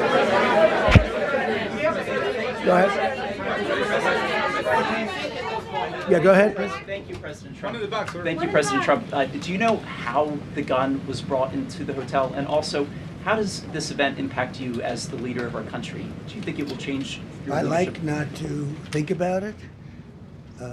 I lead a pretty normal life, considering it's a dangerous life. I think I handle it as well as it can be handled. I think a lot of other people, you read stories where they become basket cases. To be honest with you, I'm not a basket case. I really take it as it is. I do it for the country. I'm not doing it for any other reason. I have a first lady who's doing a terrific job. She loves the country, and she recognizes it better than anybody. She's told me numerous times. She said, you are in a dangerous job. But that goes along with her, too. I mean, it's dangerous for her, too. We sat there tonight. We heard that noise, and it was either a tray or a bullet. I was hoping it was a tray, but it wasn't. And again, we had some very brave people doing a great job, so we're very proud of them and happy with them. I just want to thank everybody. They will be able to give you all that information as to the names and everything else. I think we released the names already. Most of you would have it, but his name. We appreciate it. I see so many tuxedos and beautiful dresses. It was a little different evening than we thought, but we're going to do it again, and we have a great chairman who we're so proud of, and we have to make it better. We'll make it safer, I guess, right? But we're going to make it even better. Okay, thank you very much. Thank you. Talked about how impactful this was. Can we hear from her about? Well, honey, would you want to say something? Okay. Huh? One in the back. Right. Millions of people across the globe, in fact, are watching you. You demonstrated courageous leadership, and thank God you're alive. All of us are alive today. What is the message that you want to give to the world that this should change? What corrective measures can we take from here on? Well, all you can do, look, I don't care how many people you have, how good they are. They can be the greatest people. You have the greatest security in history. If you have a whack job who's got a brain, but it's a little bit distorted or a lot distorted, they can make trouble. I would say, Pete, right? They can make trouble. Some of these people are of genius level IQ, and they're nuts. So it can be trouble. So you do absolutely the best. You get the best. We have the best people. Well, look, it was proven tonight. He started running from 50 yards, and he was fast. He was like a blur on tape. He was moving. It was very impressive the way they got him, because a lot of people would be looking and saying, it's like a weird feeling, and they would let him get through, but they didn't let him get through. They drew those guns so fast. They look like Matt Dillon. They look like somebody that knew what they were doing. What do we do? But it comes with the territory. And if you want to do a great job, I really believe that. And you take a look at what's happened to some of our greatest presidents, and it doesn't happen to people that don't do anything. And it's not going to deter me from winning the war in Iran. I don't know if that had anything to do with it. I really don't think so, based on what we know. But we're going to continue to do a great job. That's all I can do. Thank you very much. I'll see you tomorrow. Thank you. Thank you. All right, ladies and gentlemen, we have a lot of news about this guy. People are looking into his background. Who is this guy? It has been confirmed. It is Cole Allen from California. This is him. I'm going to share with you some of his personal background information, just so we know who this guy was. He was Teacher of the Month, December 2024, in Torrance, California, his home state. He also donated to the Kamala Harris presidential campaign to the tune of $25. Kamala Harris, I want you to win the election. Here's $25. This is him, Alan Cole, Torrance, teacher, amount $25. Earmarked for Harris for president. Well. He, they congratulate him. Congratulations to Cole Allen from C2 Education of Torrance for being honored as our December Teacher of the Month. Hashtag dedicated teachers. Hashtag inspiring educators.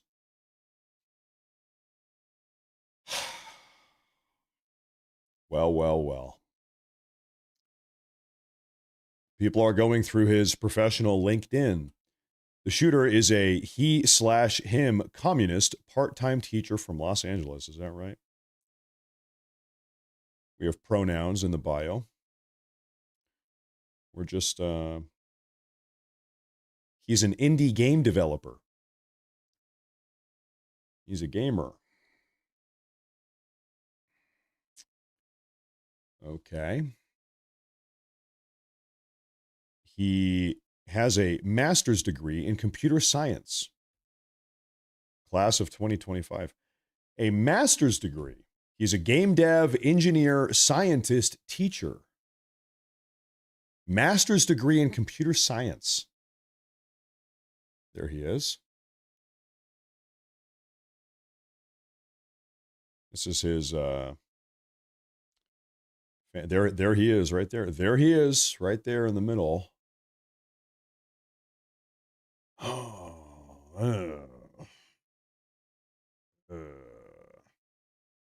And now he's been arrested. He'll be taking federal charges. We're not sure exactly what. President Trump on his own Truth Social page has been releasing information about this guy.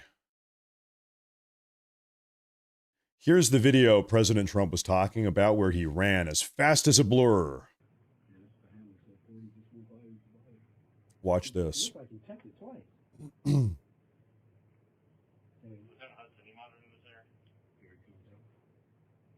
There he is. And then the agents draw on him.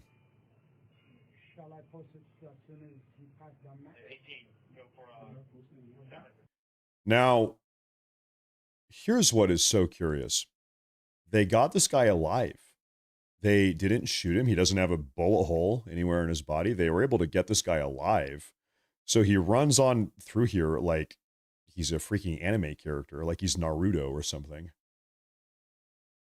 We're not sure what firearm he had. Okay, President Trump, he said just during his speech or his info session here, Trump said that this individual shot one of the Secret Service agents in a bulletproof vest. He's okay, took a shot in the bulletproof vest with a big gun. He said something like it was a big, powerful gun.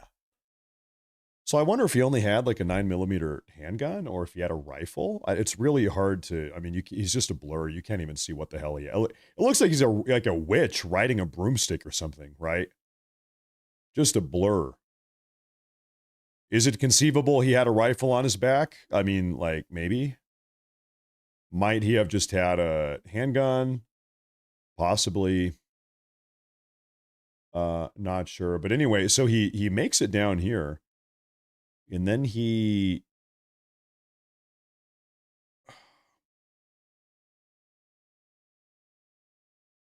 did he hit? So whoever he shot must have been over here on the left side, right?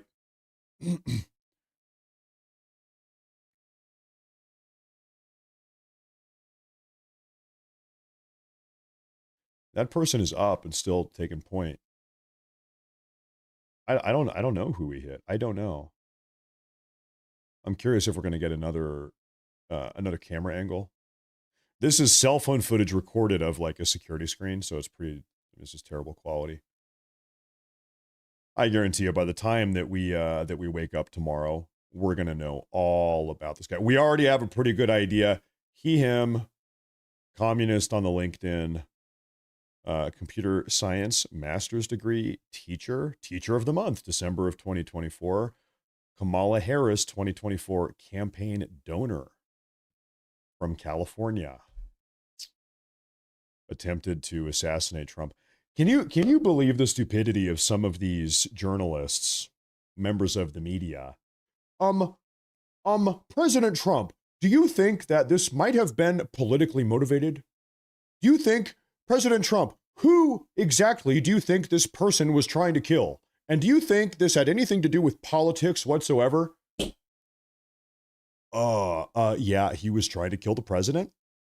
What, do you think he was trying to kill the busboy, bussing dishes back to the hotel kitchen? Do you think he was trying to kill, I don't know. No, he was trying to kill the president. So let's just be clear. He was trying to kill the president. And yes, of course, this was politically motivated, given the president is the president of the United States of America.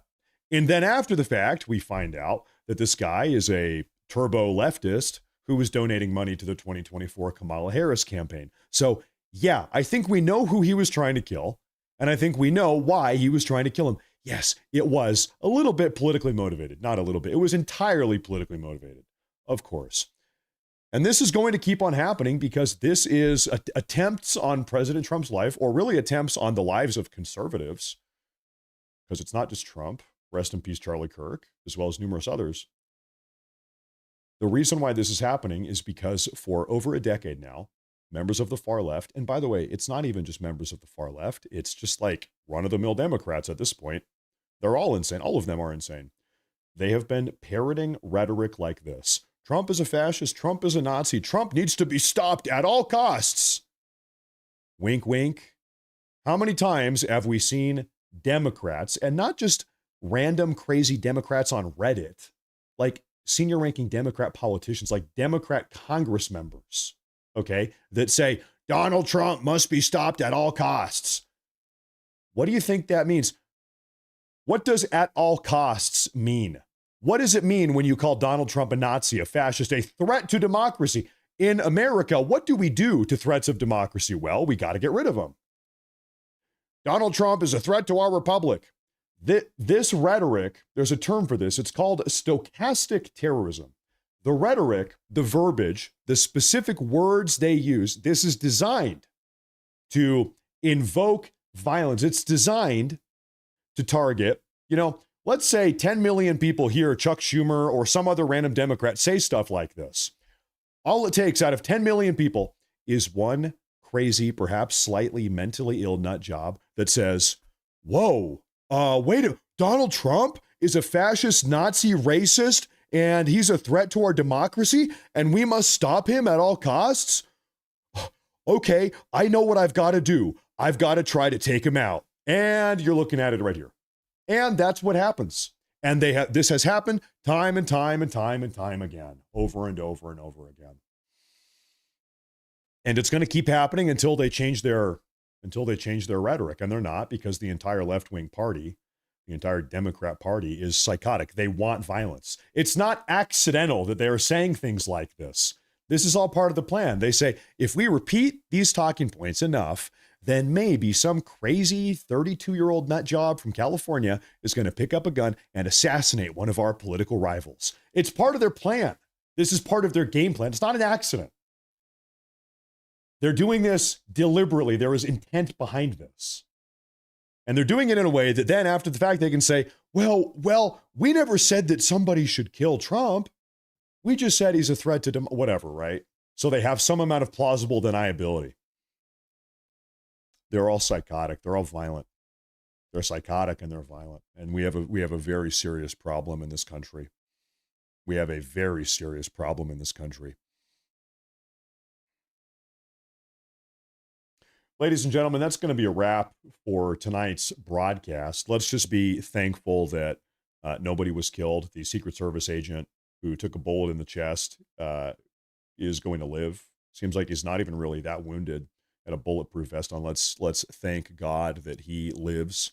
Let's thank God that everyone at this venue, Trump and otherwise, is unwounded, unscathed. Let's thank God that this would-be far-left psychotic assassin has been apprehended. His plan to kill the president was thwarted. Let's thank God for all of these things.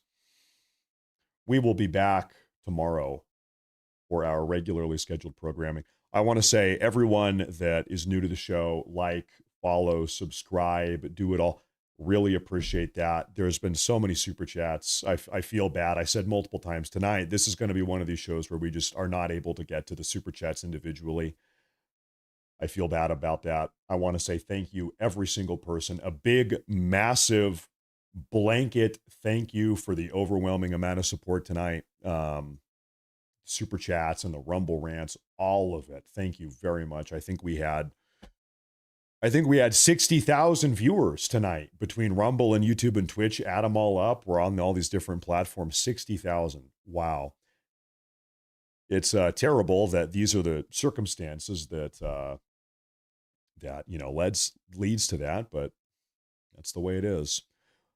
Whether the news is good or bad or otherwise, we're going to be here every single day, 7 days a week to break it all down. Thank you all very much. We have the #1 community in the entire world as far as I'm concerned, and that's because of you guys, not because of me. I'll see you folks tomorrow. Thank you very much. God bless. Stay safe, and we'll be here tomorrow. Take care, folks. Have a great evening. Have a great rest of your night.